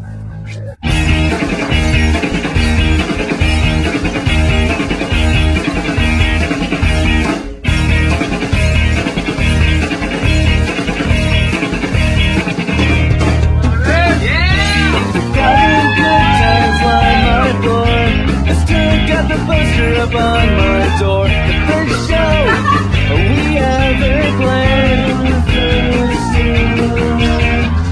Time passes and it heals soul wounds. I still remember when you crooned. I could see it coming from miles away. I don't need such a way to bleed. I just never wanted it to end this way. So if we don't catch it, just hold on. You'll go back and just hold on. Yeah.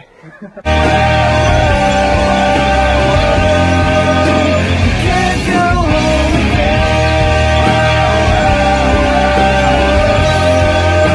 You can't go home again.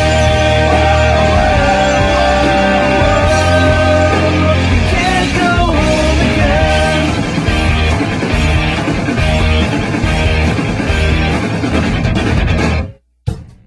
Okay, so Aaron, you know what I think is pretty cool is that bobsledding was outlawed for women in the Olympics until this year, next year, 2002. And in the skeleton racing, I beat ya. Yeah. Yeah. You did. I You did. did. You did. I did. You did. You did a great job. Gotta You did a give great you job. some props. You did a Thanks. great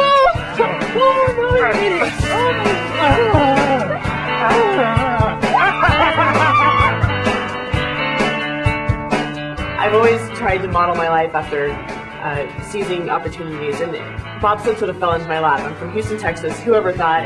They asked me to come try out. I did. I made the team. I had no idea what I was doing, and I just felt like it wasn't something I could turn down. And I've ended up loving it. I've met amazing people. I've traveled the world in a way I will never travel the world. Like as a part of athletic team, I've learned so much about winter sports, so much about other ways of life. I've already gained so much from it, and it's a blast. So I just feel like I have an opportunity to make the Olympics, and if I don't give it my all, then I will forever regret that.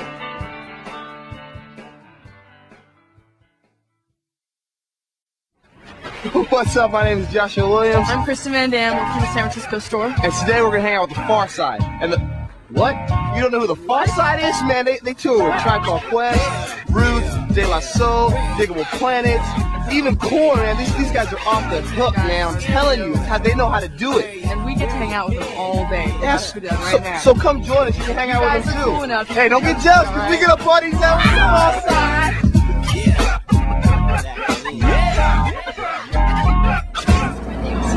This is the Far Side.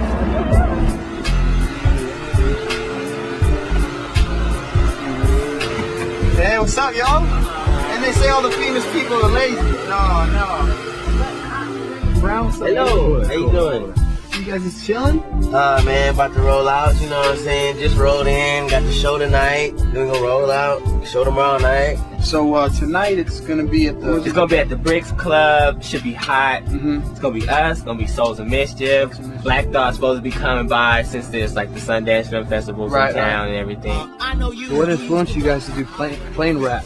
What is that all about? You know? That's a new record from the Far Side. We're creative, inventive, musical scientists, and for us to create the same invention over and over again would be useless. I mean, I think like Beasties and Mike D and them, like being that they were like punk rockers at first, then they went to the hip hop scene. The diversification of hip hop is what is got me going. It's just cool. It's just like, it gives you inspiration, you know what I'm saying? It gives me inspiration to do something different and try to come with something new. Like, you just try to make music for yourself, you know what I'm saying? Like, I'm gonna please myself and I don't care about anybody else and blah, blah, blah. But it's like, you know, why nobody buys your record, you know what I'm saying? So you gotta basically put it out there. If you want people to like it, then you gotta kind of make stuff for people to like it. I say we kind of warm up the show tonight, get pumped up, you guys get on the court with us and play some basketball. You'll get served. You'll get served. I will school you. You'll get served, y'all. You can't mess with the 13. Chris is my team. Hey, you take Brown, and I'll take. I'll try to hang with this guy. We number one. You might get your Kobe Bryant turn. Jimmy, baby, Jimmy.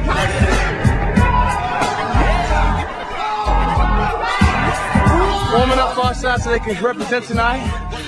But like I said, they crack under pressure. They look at them, they're sweating. Now, we're just warming up, baby. Number one.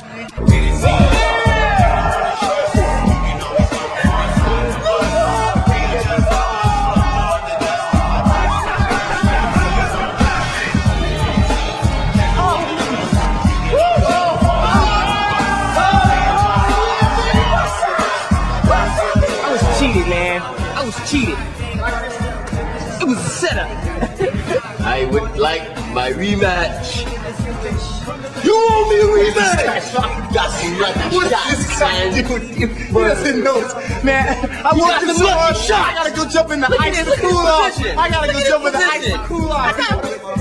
Here, man, don't play. I want you, baby. Oh, he going out there for real? Get the fuck like that is a bark with you.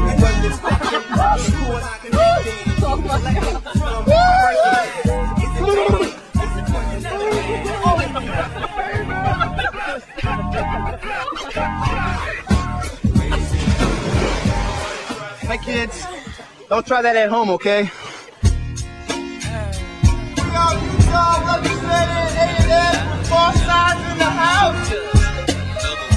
So you got a guitarist on the crew, a DJ, and their names are what? Who are they? Walk is our DJ. Man on the keys is Danny, and we got Sergio on the guitar. All right. And that's our rhythm section. Give it up for the rhythm section. It's fun. Maybe y'all can come down with us and check us out the sound check. Maybe y'all can come down with us and sound check. See what's happening. See how we roll up fat Cuban cigars and smoke them with no nothing that's illegal in them. Just tobacco in them. You know, come on down. Come on down. Next time you see us, we'll be on the microphone.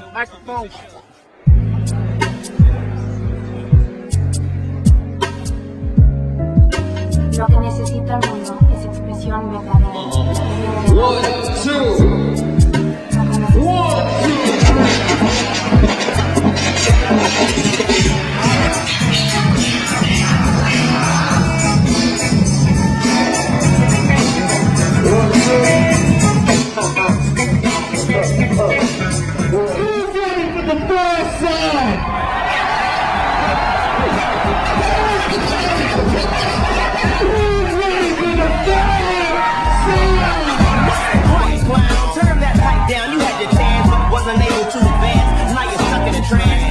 Caught up in our rhythmic avalanches, when our sound like sandwiches. You get chances to the certain circumstances that you could have controlled, but had no real substance, so under pressure you fold. Freak the beat of this sleep ghetto. There's a lot of players in the game, And they seem to can't remember why, forgot they goal. Lost their soul like skipping in the minnow. Now they got a long face like Leno. Stressed, getting gray, nervous, asking what they did to deserve this. Maybe it's not what you did, but what you did not.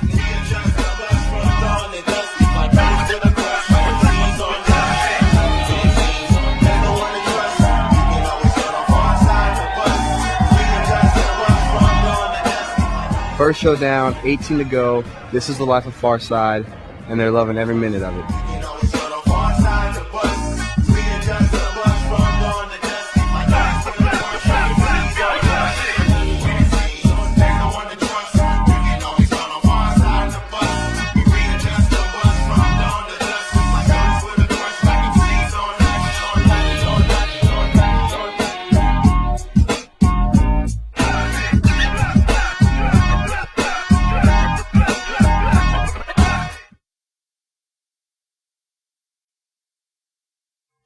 A couple weeks ago, the ANF TV producers gave me a call to see if I wanted to teach 3 brand reps how to wakeboard. I think their names are Rob, Joe, and Josh. Well, I've never driven 4 boats in my life. Can you teach me? These guys may think they're tough, I can't feel my eyes. but we'll see.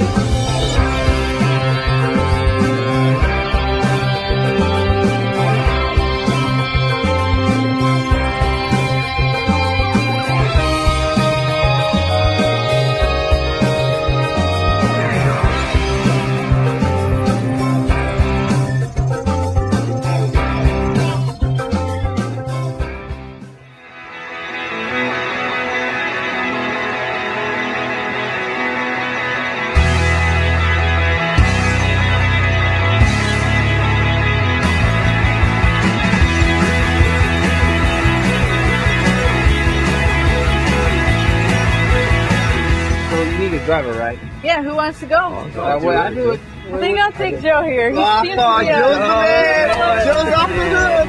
Driving's a pretty big part to wakeboarding because no matter how good the steer is, if the driver's messing everything up, like losing the speed, it's going to affect whoever's behind the boat. Have you ever gotten hurt wakeboarding? Yeah, I've been hurt pretty bad actually. This past July, I had busted my chin open and broke a couple teeth. And all you want to do is just relax, sit back like you're kind of in like a recliner or a chair. What you're going to do is bring the rope around. You want the handle right in at your hip. If you have it right here, your board's going to fly out and you're going to catch an edge so hard. $10 and you can't get up in like at least 8 tries, 7, 8, 9 tries. $20, $10 on it. $20, okay. All right, $20 that works. Brizzy, what's going to happen? What's going to happen? Dude, I don't think so. I will This is nothing, guys. Ready?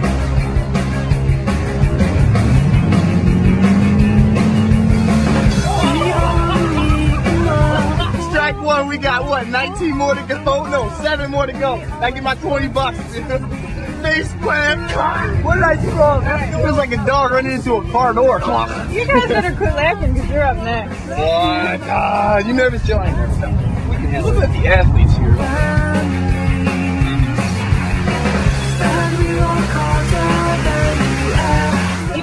You didn't give yourself a chance to get up. You're turning before you're even out of the water. Before we leave, he'll be up riding that board. We have sympathy for you. The bet's off. It's all good. Just relax and enjoy yourself. I want my $20.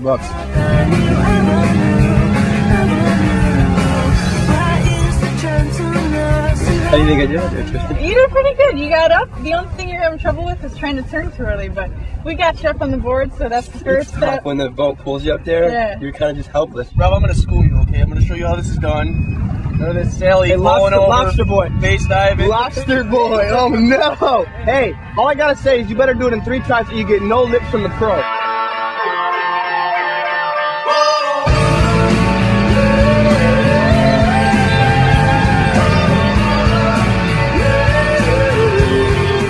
What you're doing is you're letting your arms go out and you're trying to pull yourself up. You can't use his muscles on this one. The boat has to do all the work.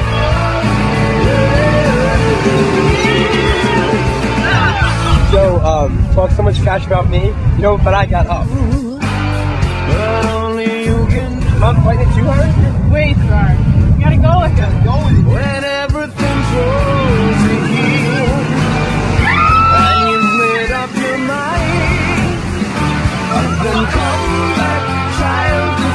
on me now, man. The pressure's on me because these guys, they look kind of rusty. They need some oil under the arms and the legs and whatnot. You like to talk? No, I don't. Can you back it up? Can you back it? Can you back it up? I can back it up. I ain't too strong, but I want to live just a little bit more. Shine like an angel. It looks a lot easier. Now we're about to see Tristan bust some skills, do some flips, do some grabs. Then we're gonna go get some grub, barbecue, flip a few burgers, get some drinks. Then come back out here, and then I'm gonna try to do my thing one more time.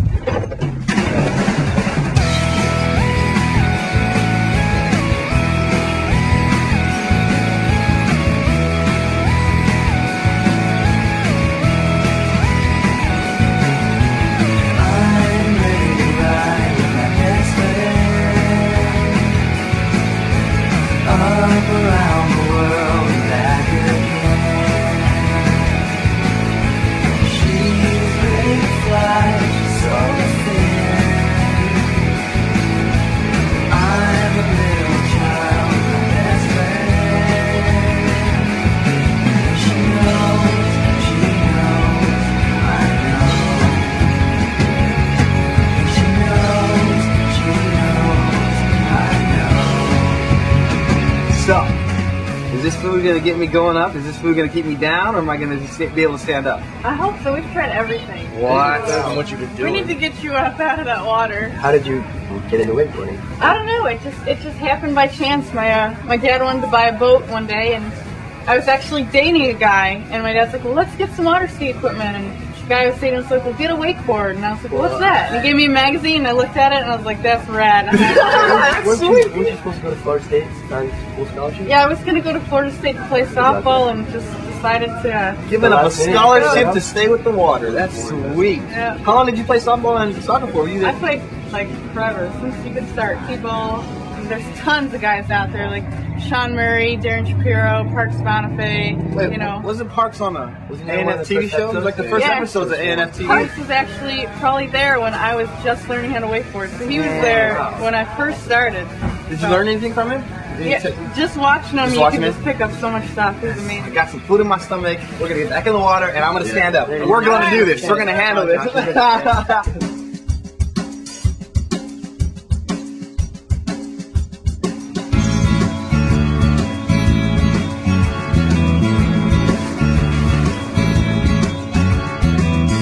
It's a Sunday, a lovely Sunday. I go to church and I watch the crowd. I get sleepy, but I don't mean it. Last night just to get me out.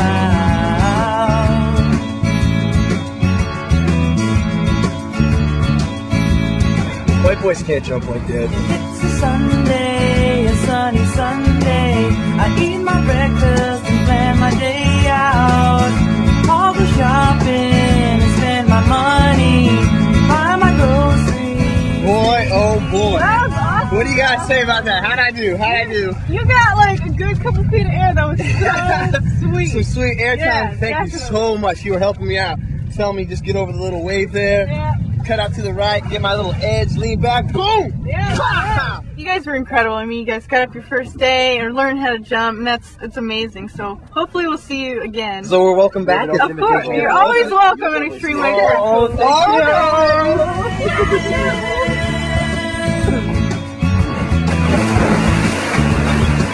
I'm not jumping in there, whatever. It's a Sunday, a tired Sunday. Thanks for watching A&F TV. I could lay here and never leave here. No one to say it, no one to blame.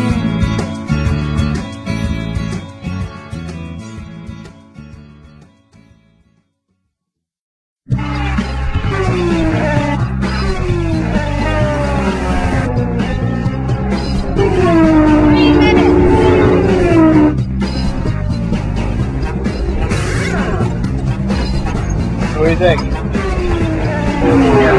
pushing him into the pit right now. I don't know what happened. We heard some colorful language and I'm liking it.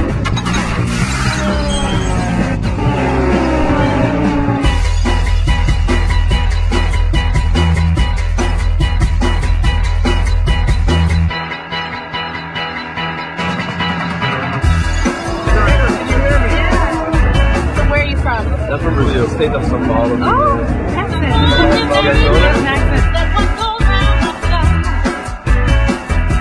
It's like a safe, clean race. I like a lot of rubbing, bumping, you know. We're gonna go meet Sarah Fisher. She's 20 years old. She's the only one IndyCar racer. Who drives on a date? You're the guy. The guy has to drive. I'm driving. If they say I gotta drive, I'm like, it's the last date for you, buddy. You can barely hear a thing out here. Damn, it's being really loud.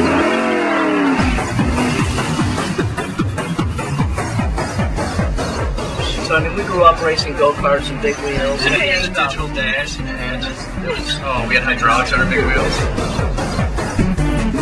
Check that out, the Cruiser Classic. Time trial today.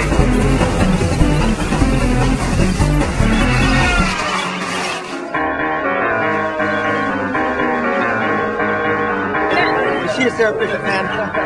What are you doing in here? After you. Whatever you do, your fastest time will be where you start on the grid. The farther up you start, the less chance you have of being involved in an accident. On certain, he's way too, he should be a lot farther up than he is.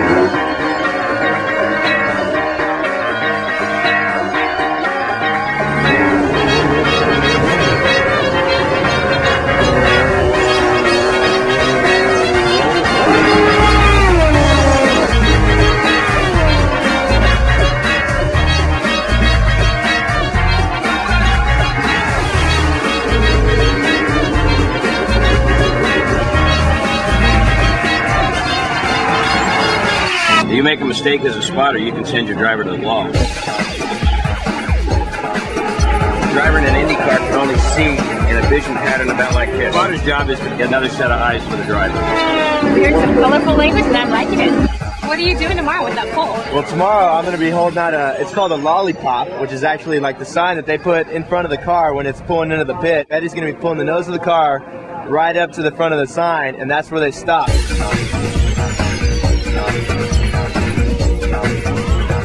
You in the car and let him change tires. I can handle that. Cozy? Yeah. When you get there, you stop. Slam those brakes on.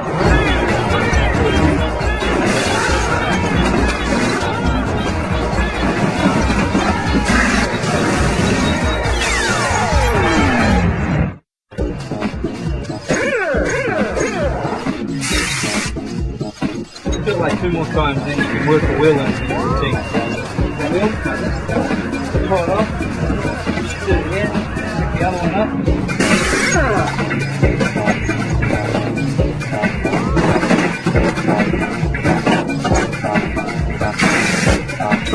What do you think? Am I on it tomorrow? Got a job, man. Great, great. Replacement driver, so I got to get ready to get my car. I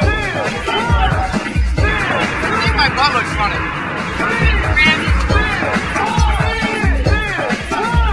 I was just wondering if there's any tips you can give me for riding in the pace car. It's my first time. I'm a little nervous. Just don't be nervous. Just don't be nervous.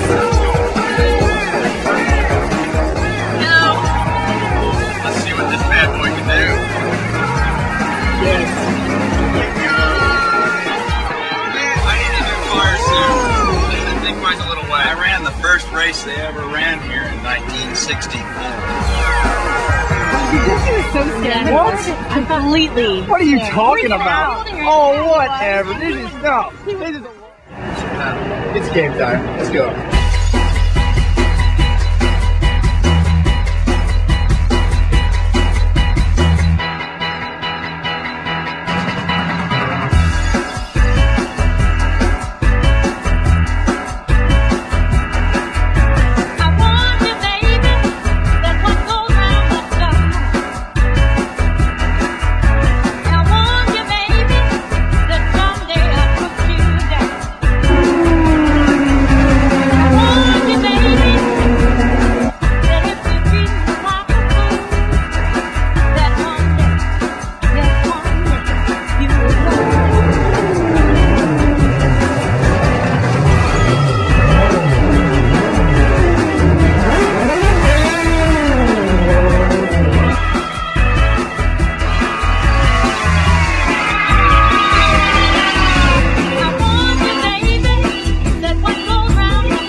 racing, you think of IndyCar racing as being like all about the driver and the car, but you don't realize that it's the crew, it's the spotter, it's the driver, it's everything. Is it hot in your car? Yeah, I use that. It's very hot. I'm all natural. I don't Very hot in my car. But you know, when I'm traveling 200 miles an hour, it tends to cool down. So yes, it does. Very nice, actually. How long have you been racing? About 5 years, actually. 5 years. I started out in Silver Bullets, and I moved my way on up to Indy. So after that, you know, this is where I am now.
When we first started it, I mean, the whole idea was like, well, let's see if we can even go off-road. Then now it's just progressed to right up there with snowboarding. Rodeo flips in the dirt, huh? Yeah. That's insane, man, just because, I mean, I've seen it done on the snow. I mean, you got something to land on, but I think in dirt, that's pretty risky. Just taking it to the next level. I noticed, like, this is more or less like a modified skateboard. This looks like a regular skateboarding deck. Of course, you have, you know, a little bit of, you know, difference as far as like the way the board's built. Yeah, it's a little more concave and cambered than a normal skateboard, a little bit longer, but essentially it is a skateboard deck. Now these boards right here, this is different. This is full-on P-Tech sidewall. This is a lot more. This is like snowboard construction. You know, we get people calling in every day from around the world, and it's cool to think that, you know, something that we started, you know, many years ago, people are just loving. We're in the kind of marketing and sales room right now, but our factory is just right out this door. Nice. Oh, we get to see that today? Yeah, well, it's locked up, but if you're willing to like jump over this fence.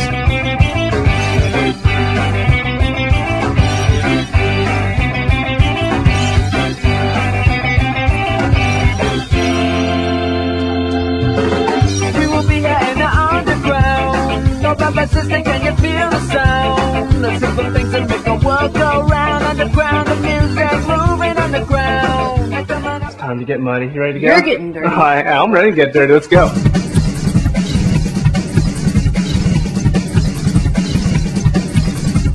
We're looking all right. We're ready to take on some dirt. We'll see. We'll see. That's a nice way of saying you're not ready yet, but I don't want to say that to the camera.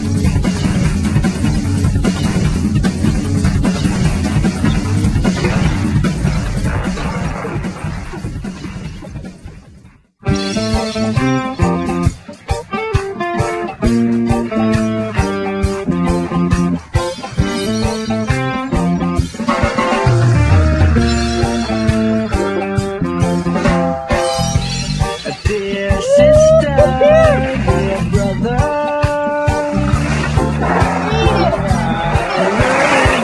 Actually, High Drive is one of the gnarliest races we do on the circuit, and 30 people start on this course all at once, and it's every man for himself. So, like, when people wreck, your only option is to jump right over them. Otherwise, you're gonna go slamming into. We'll know how we will be forever.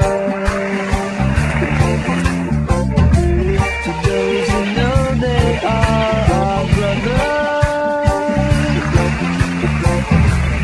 do not stand ahead of another. Yeah, you can freeze, man, 'cause you can't reach, man. You live that life that coming out too easy. In every hardship there's a reason, but you're not seeing, so you're not believing. To those who know they are our Like it's really a doable sport. Like you could pick it up, get on a board, and really in a couple hours this is something you could really take seriously and get good at. You don't mind being on top of a beautiful mountain in Colorado where you can stop over the ledge and get the fresh water. This is so awesome. We won't work their schemes to be concerned. No, you can't reach me, 'cause you can't reach me. You live a life that coming out of too easy. See, this is what happens, you know, if I was too good for the leash, I could take the board on, but as you can see, wasn't quite ready yet. You can't reach me, 'cause you can't reach me. Yeah! Thanks for watching A&F TV! But you're not seeing, so you're not believing. You got down and dirty today. Down and dirty, he says. He doesn't look so bad though, does he? He looks pretty cute, I think. He looks good in his boxers.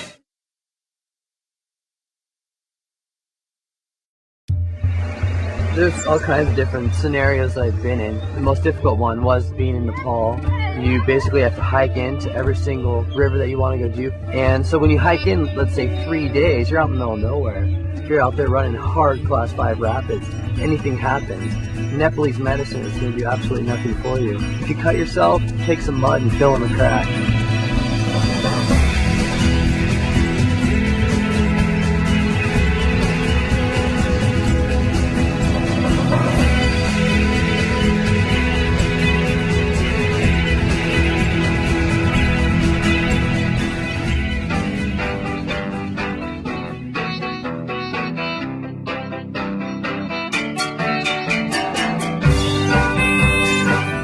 Ben, I see no whitewater. I see a lake.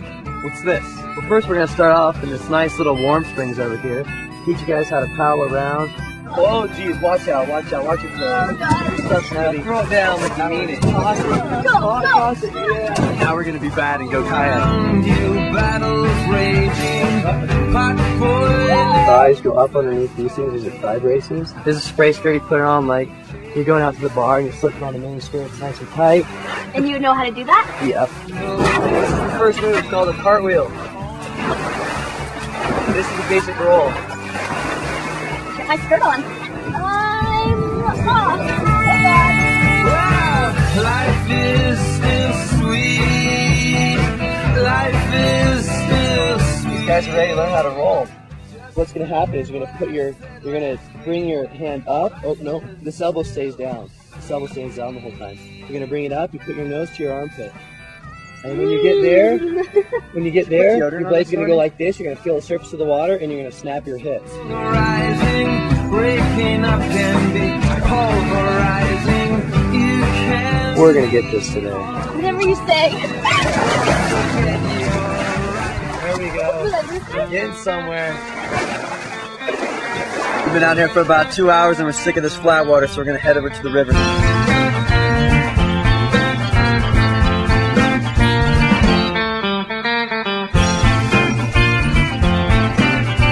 Now we're out here on the Snake River and we got Ben stretching in the background. We got about 20 of the world's best whitewater kayakers out here practicing.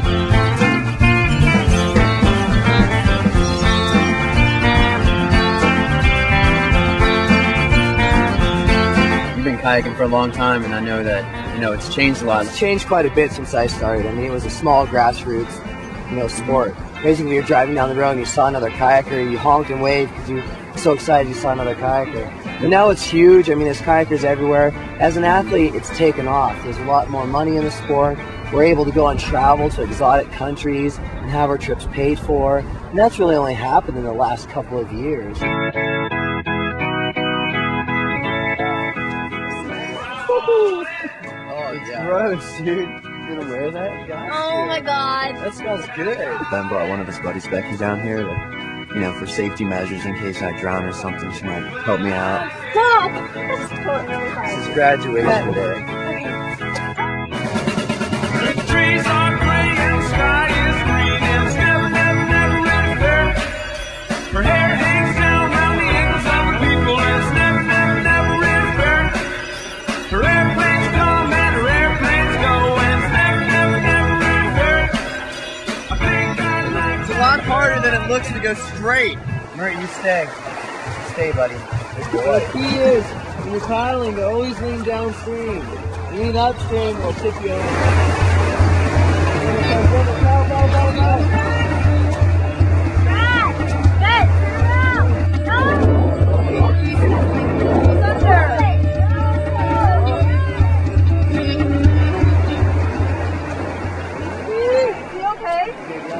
Dude, I'm freezing! The water's cold! I didn't lean downstream. And so I caught my edge and tipped under. And then I was underneath, I forgot all about rolling. And I was like, oh no, so I better bail.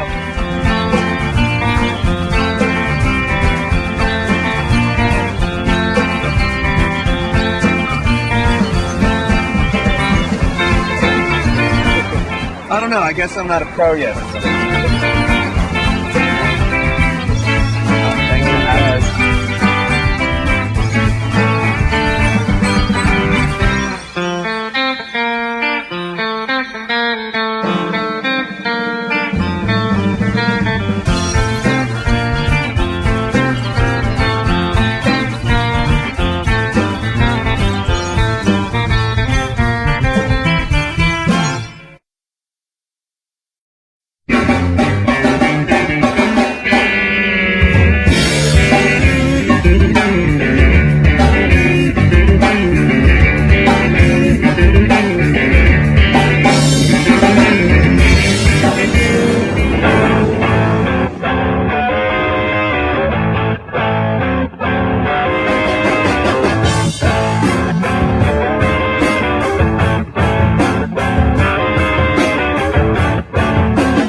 Well, I think I found a potential. What'd you say? It was like 800? $995. Nothing's better than rocking a big boat. We go Carly and Mike, go look for some alien specimen, baby. All the ladies be coming after us. All the ladies. Woo!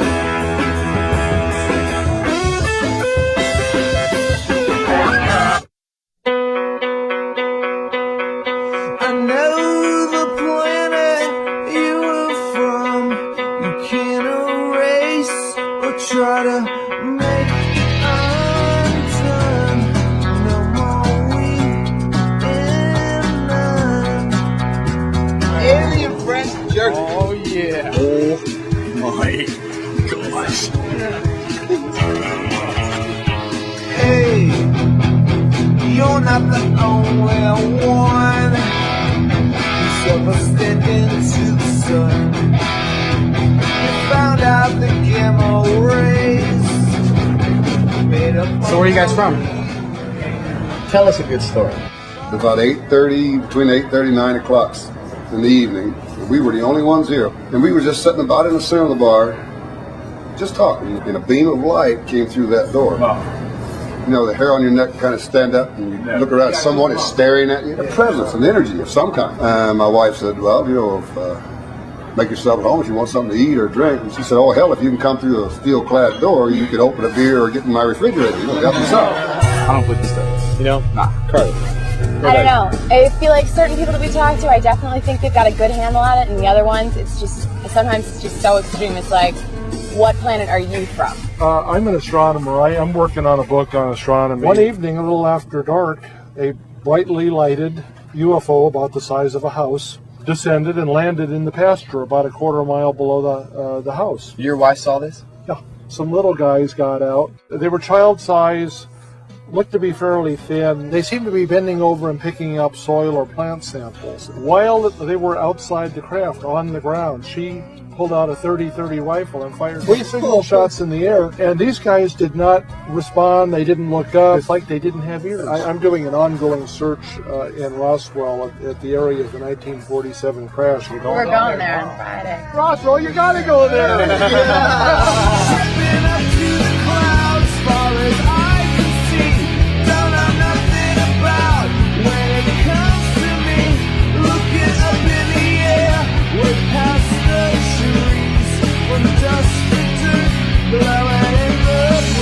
So we're gonna camp out here? I want to camp out right here. I want to see some stuff. I want to see some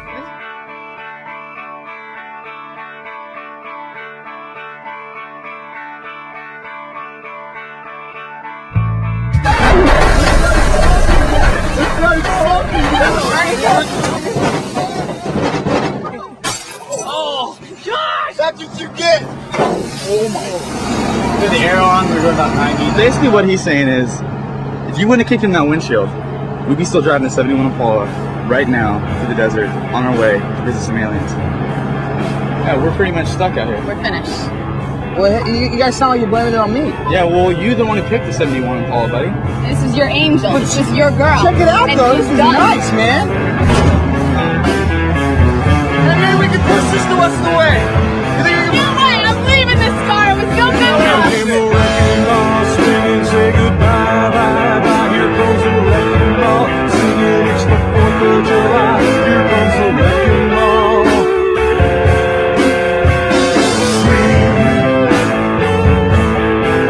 Here comes the wrecking ball, baby. Here comes the wrecking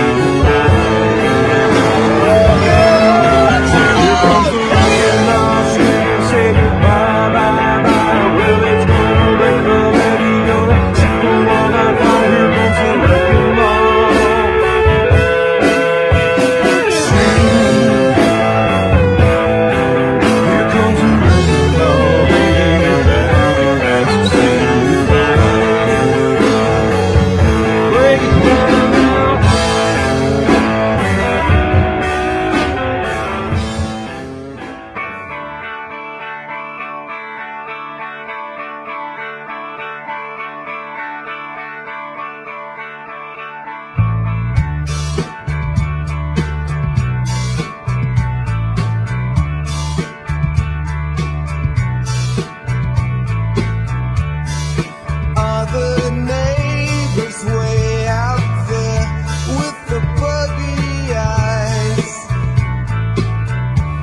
Well, back in 1947, I got a call from Colonel William H. Blanchard, who was the base commander. I was called to his office, and he said, I want you to put out a press release. We have in our possession a flying saucer. Major Marcel is flying it to Fort Worth to turn it over to General Ramey. Are you a believer? I believe that something crashed here. What it was, I don't know. I asked Colonel Blanchard, can I see it? His answer to me was just a plain old, hell no. What's the craziest story that someone's told you? Probably the worst one was I had sex with an alien. Oh no.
Guys look like, huh? No, but I hope they're hot.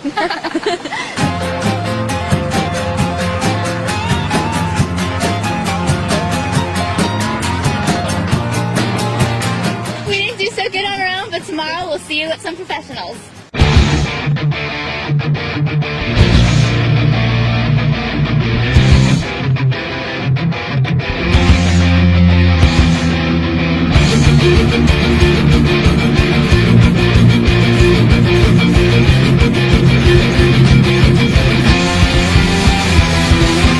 Yesterday was just our practice boards. Now, today we got the real thing. We'll be doing a lot better. We're here in Laguna Beach right now, and this place is probably the mecca of skimboarding. You can get some of the best waves, you'll find some of the best skimboarders in the world. Is it mainly just a coastal sport, or who does it, where do they do it? I've seen kids do it in the Mojave Desert, in the rivers up there. I've seen kids on wood skimboards going down grass hills. My buddy had a little round board. We took it down to the local golf course when it rained, and we threw it out there, and we started skimming the golf courses all the time. You guys have your own type of riding style? I'm more of an old school rider. I come from a time when we used to ride waves mainly, not as many tricks. As I try to mix the power element of skimboarding, which is going out and hitting the waves and doing the front side turns and the back side turns. And then once I'm riding the wave, I'll try to throw in a trick, and usually those tricks are kind of like a shove-it maneuver. Let's say we go do this. All right, let's go. go. Let's go, y'all. So what we want to do is we want to see the board, and I want you to jump on with both feet. Slide down, bend your knees.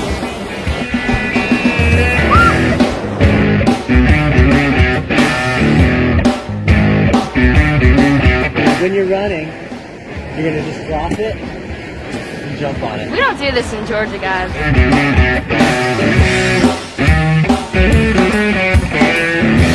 Ready to get out there, show you what I'm made of.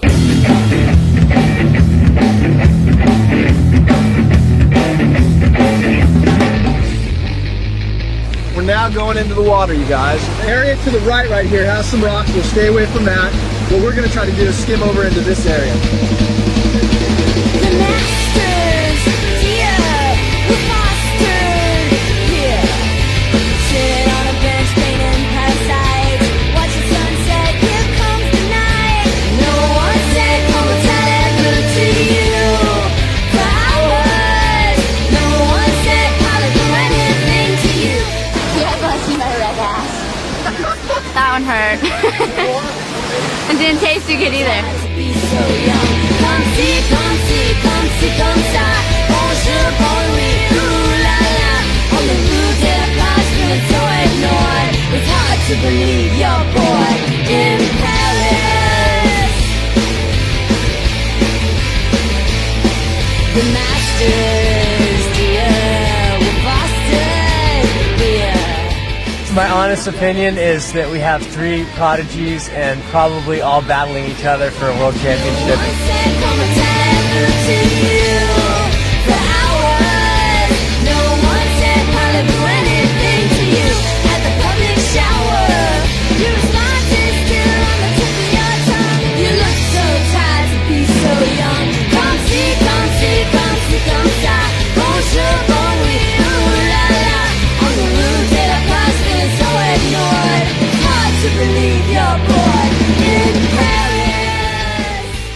I'm taking off the wax that the girls put on the wrong side of the board. We're in Sundance, Utah, with 4 brand reps ready to compete to host the next show next week with Dangerous Dan, one of the best downhill mountain bikers in the world.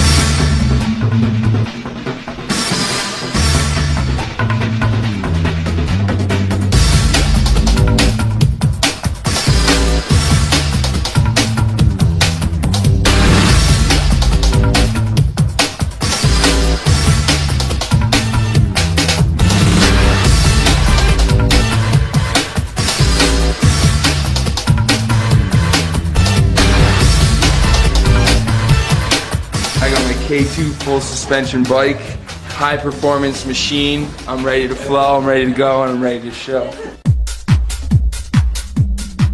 Our mountain up here, between the base and the summit, you've got 1,000 feet elevation. Girls will be okay up there? I mean, yeah, the girls will be fine. You guys are the ones I'm worried about. And we're off! We're off! Here we go!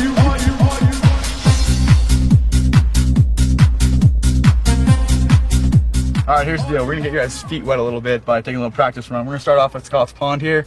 We're gonna wing around, come down the hill through here, get to this switchback. You guys ready? You guys pumped for this? Yeah. Let's go! Right. There's no day, there's no night, there's no time where we are going. There's no high, there's no low, the traffic's everything I mentioned.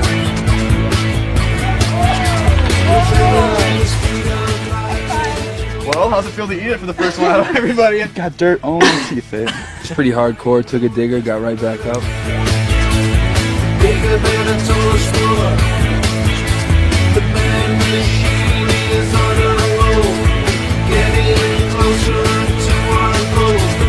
Total freedom of the soul.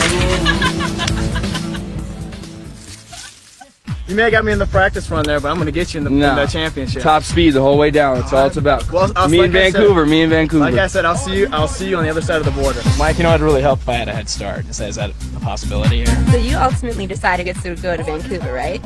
Yes, I guess you could put it that way. So do you take bribes? Well, yeah.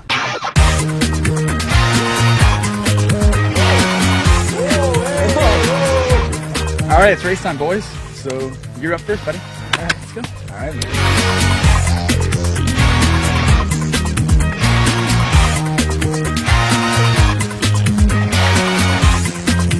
Alright, so Damien just took a little bit of a spill. He hit it pretty hard. I think the bike's pretty damn low. Alright, Damien, you're sitting at about 3:37.59. Not exactly the greatest time. Emily, what's your strategy? All I'm focused on right now is just taking it through the straightaways and leaning into the turns enough that I don't fall.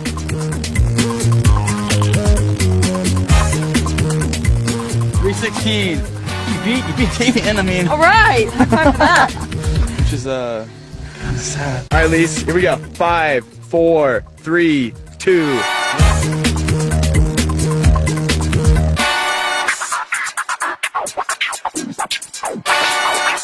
I finished! Oh my god! How do you feel? How do you feel? How do you feel? Tell me. It's so good to be done. Alright, here we go. You ready? 5, 4, 3, 2. Oh yeah.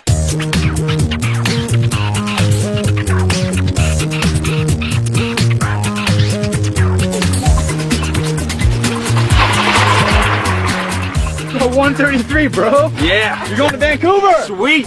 Congratulations. Alright, high five on that one. Vancouver, BC, here I come. Dangerous Dan. Let's do it.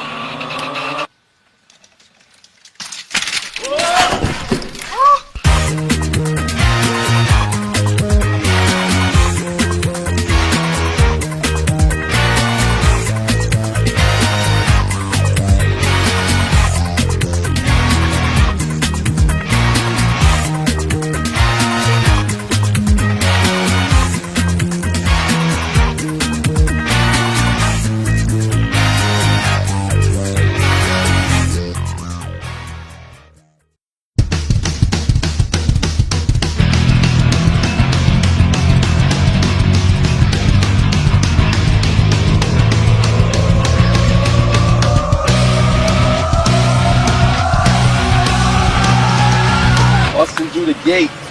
Not really supposed to be doing this because only certain people are allowed to have keys to the gate, and I'm not really one of them.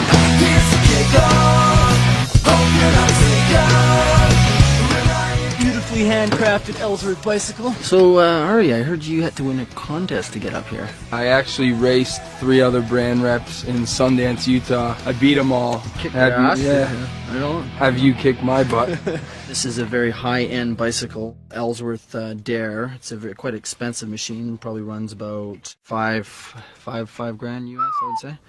So once you see what these things are, put through, as far as dropping off 15, 20-foot drops and going downhill at extremely high velocities, it's worth it to save your body. Exactly. Yeah, I put these things to the test. That's one of my jobs with Ellsworth bicycles, is to test their machinery and make sure it holds up. Because if it can hold up with what I do, then generally speaking, it'll hold up for anyone. Anyone. Yeah. The way Dan gets on the trail, something I'm scared to even almost just jump up on my feet. Sorry, why don't you give it a try? Yeah. Maybe by the end of the day. The main thing when you're biking any sort of trail, especially North Shore, is being able to be calm and composed to such an extent that you can feather your brakes. Because if you can feather your brakes, then you just coast down the trail nice and smoothly. You're not all skidding and swerving all over the place. Blueberries. Wild blueberries. I understand why the bears like them, man. I think we're going somewhere. We're onto something good here. Out of mind, out of This is the easier trail. I think we're going somewhere. We're Now we're going to cut over to my trail. About to enter the circus. Yeah, the flying circus that is, and yeah, this is where things kind of step up, not just one level, but like a few levels.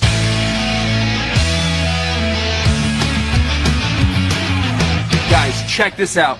This is handmade by Dangerous Dan. Some of the craziest trails I've ever seen in my life. This was a blowdown. In other words, storms around here blew down these trees 2 years ago. I won't even walk down this. This is the epitomizer, and there is no room for error. And I'll say, hey, get off my back. All in favor, say.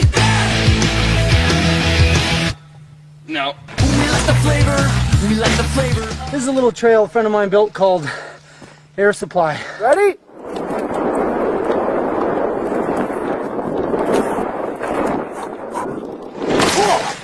They're using natural elements to build all these trails. If there's a log in the way, they build the trail right over it, or they use it in it.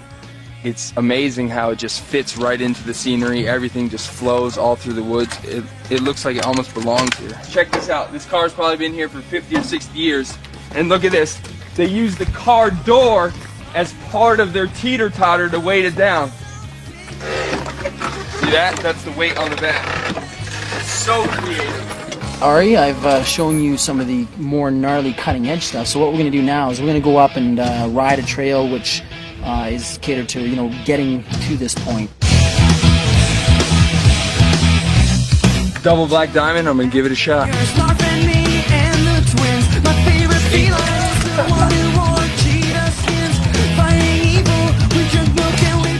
can't even get 10 feet.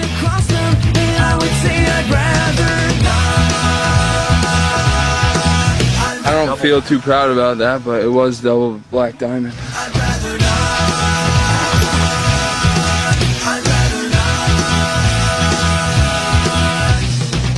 Hang on, Dan, I'm gonna go check and see if I can drop this. That doesn't look that bad. Right. Jump it. Yeah. Jump it and be aggressive about it. Don't be hesitant about it. Don't land like this, land like this. Land with your nose down. Yeah, don't worry too much about that rock. All or nothing. Go big or go home. Nice roll. Nice roll. Woo! Good one, man. Good thing he's a solid boy, eh? Two good things to point. One is Ari had a helmet on, and two, that he's physically fit and obviously athletic, so he's able to recover from such a bonehead move like that. Actually, that was a superb example of how to wipe out. Did you see how he rolled? It was perfect. He saw himself going down. I was like, oh my god, I'm gonna roll. See, and they wanted me to do the 15-foot drop. I can't even make a 4. Well, it was a different kind of drop, though, right? That one's actually harder, technically harder. Well, that makes me feel a little better. I think we're going somewhere. We're on to something good here. Out of mind, out of state. Trying to keep my head on straight. I think we're going somewhere. We're on to something good here.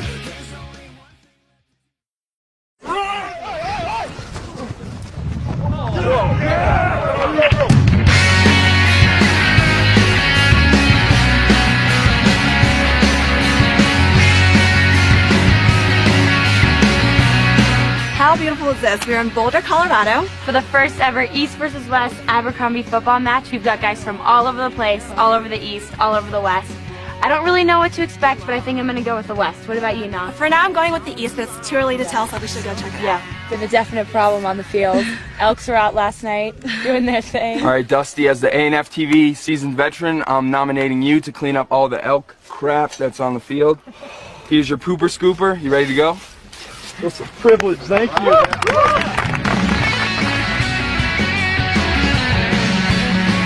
How do you think it's going to affect the game today? It's going to be a lot of slipping and sliding out there. Totally. Okay, West team. Time to get down to business. This is what you're going to do.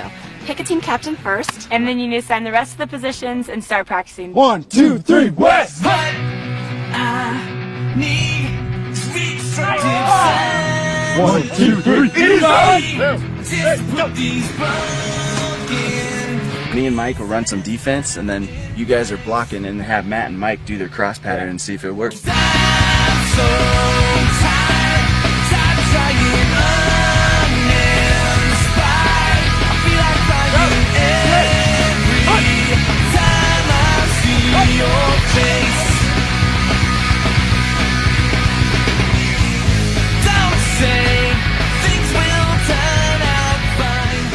boys, it's game time and we're going to read off the rules. There's 2 20-minute halves, 2 timeouts per half, and we're going to go by 7. Okay, Wes, do you want heads or tails? Heads. Tails. So East, do you want to kick or receive? We're going to receive. All right, we go.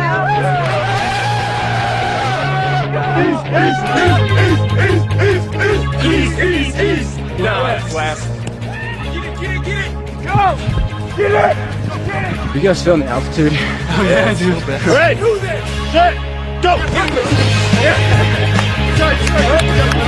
Rough, rugged, and raw! 2 receivers line up on the same side. I'm gonna line up on this opposite side.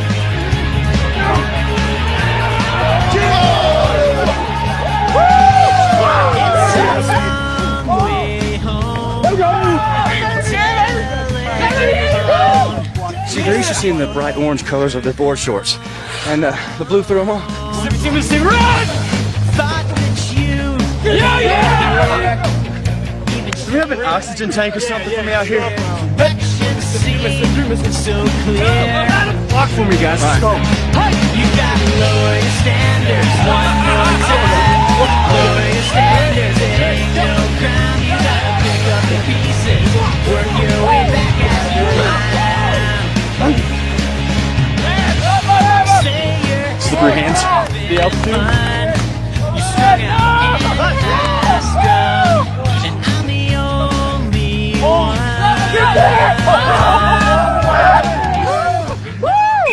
That's right. Don't kill him. Oh, no. Don't kill him. Don't kill him. No.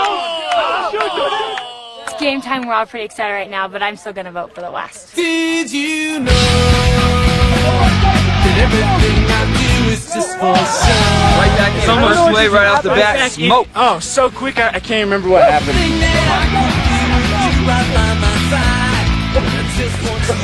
Some of the shirt.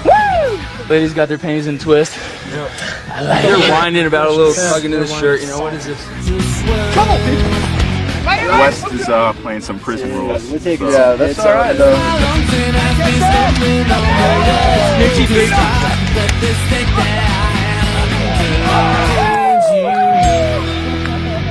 We stay away from them when we're on offense, and we stay with them when we're on defense.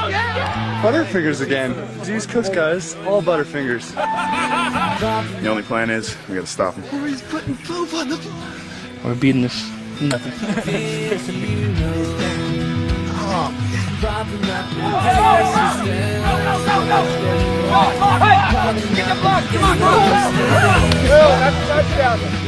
That was a long ball. Bill married that one. Great play. This is a battle. No question about it. We let them come back. They kind of have the upper hand right now. We got them pinned back. We need to stop them here. Turn around, score. It's all. Go home, baby. Yeah. It's probably the biggest crowd we've had since I've been playing for Abercrombie. Open up.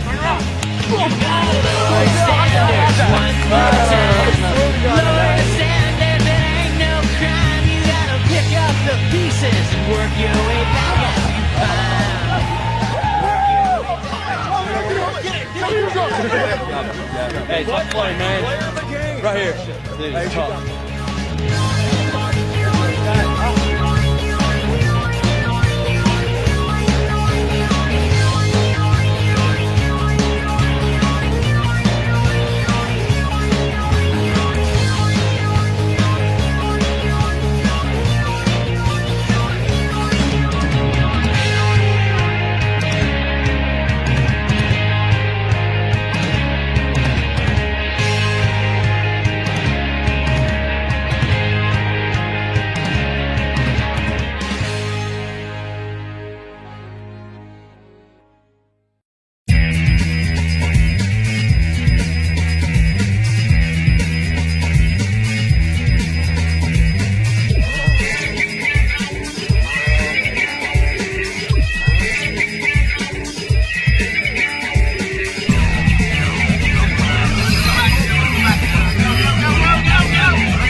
I'm not denying the brunette. So I was a little nervous, but not too bad. I was Whatever. laughing up there. You were not laughing. It's kind of tough, but with these blue gems right here, something's going down.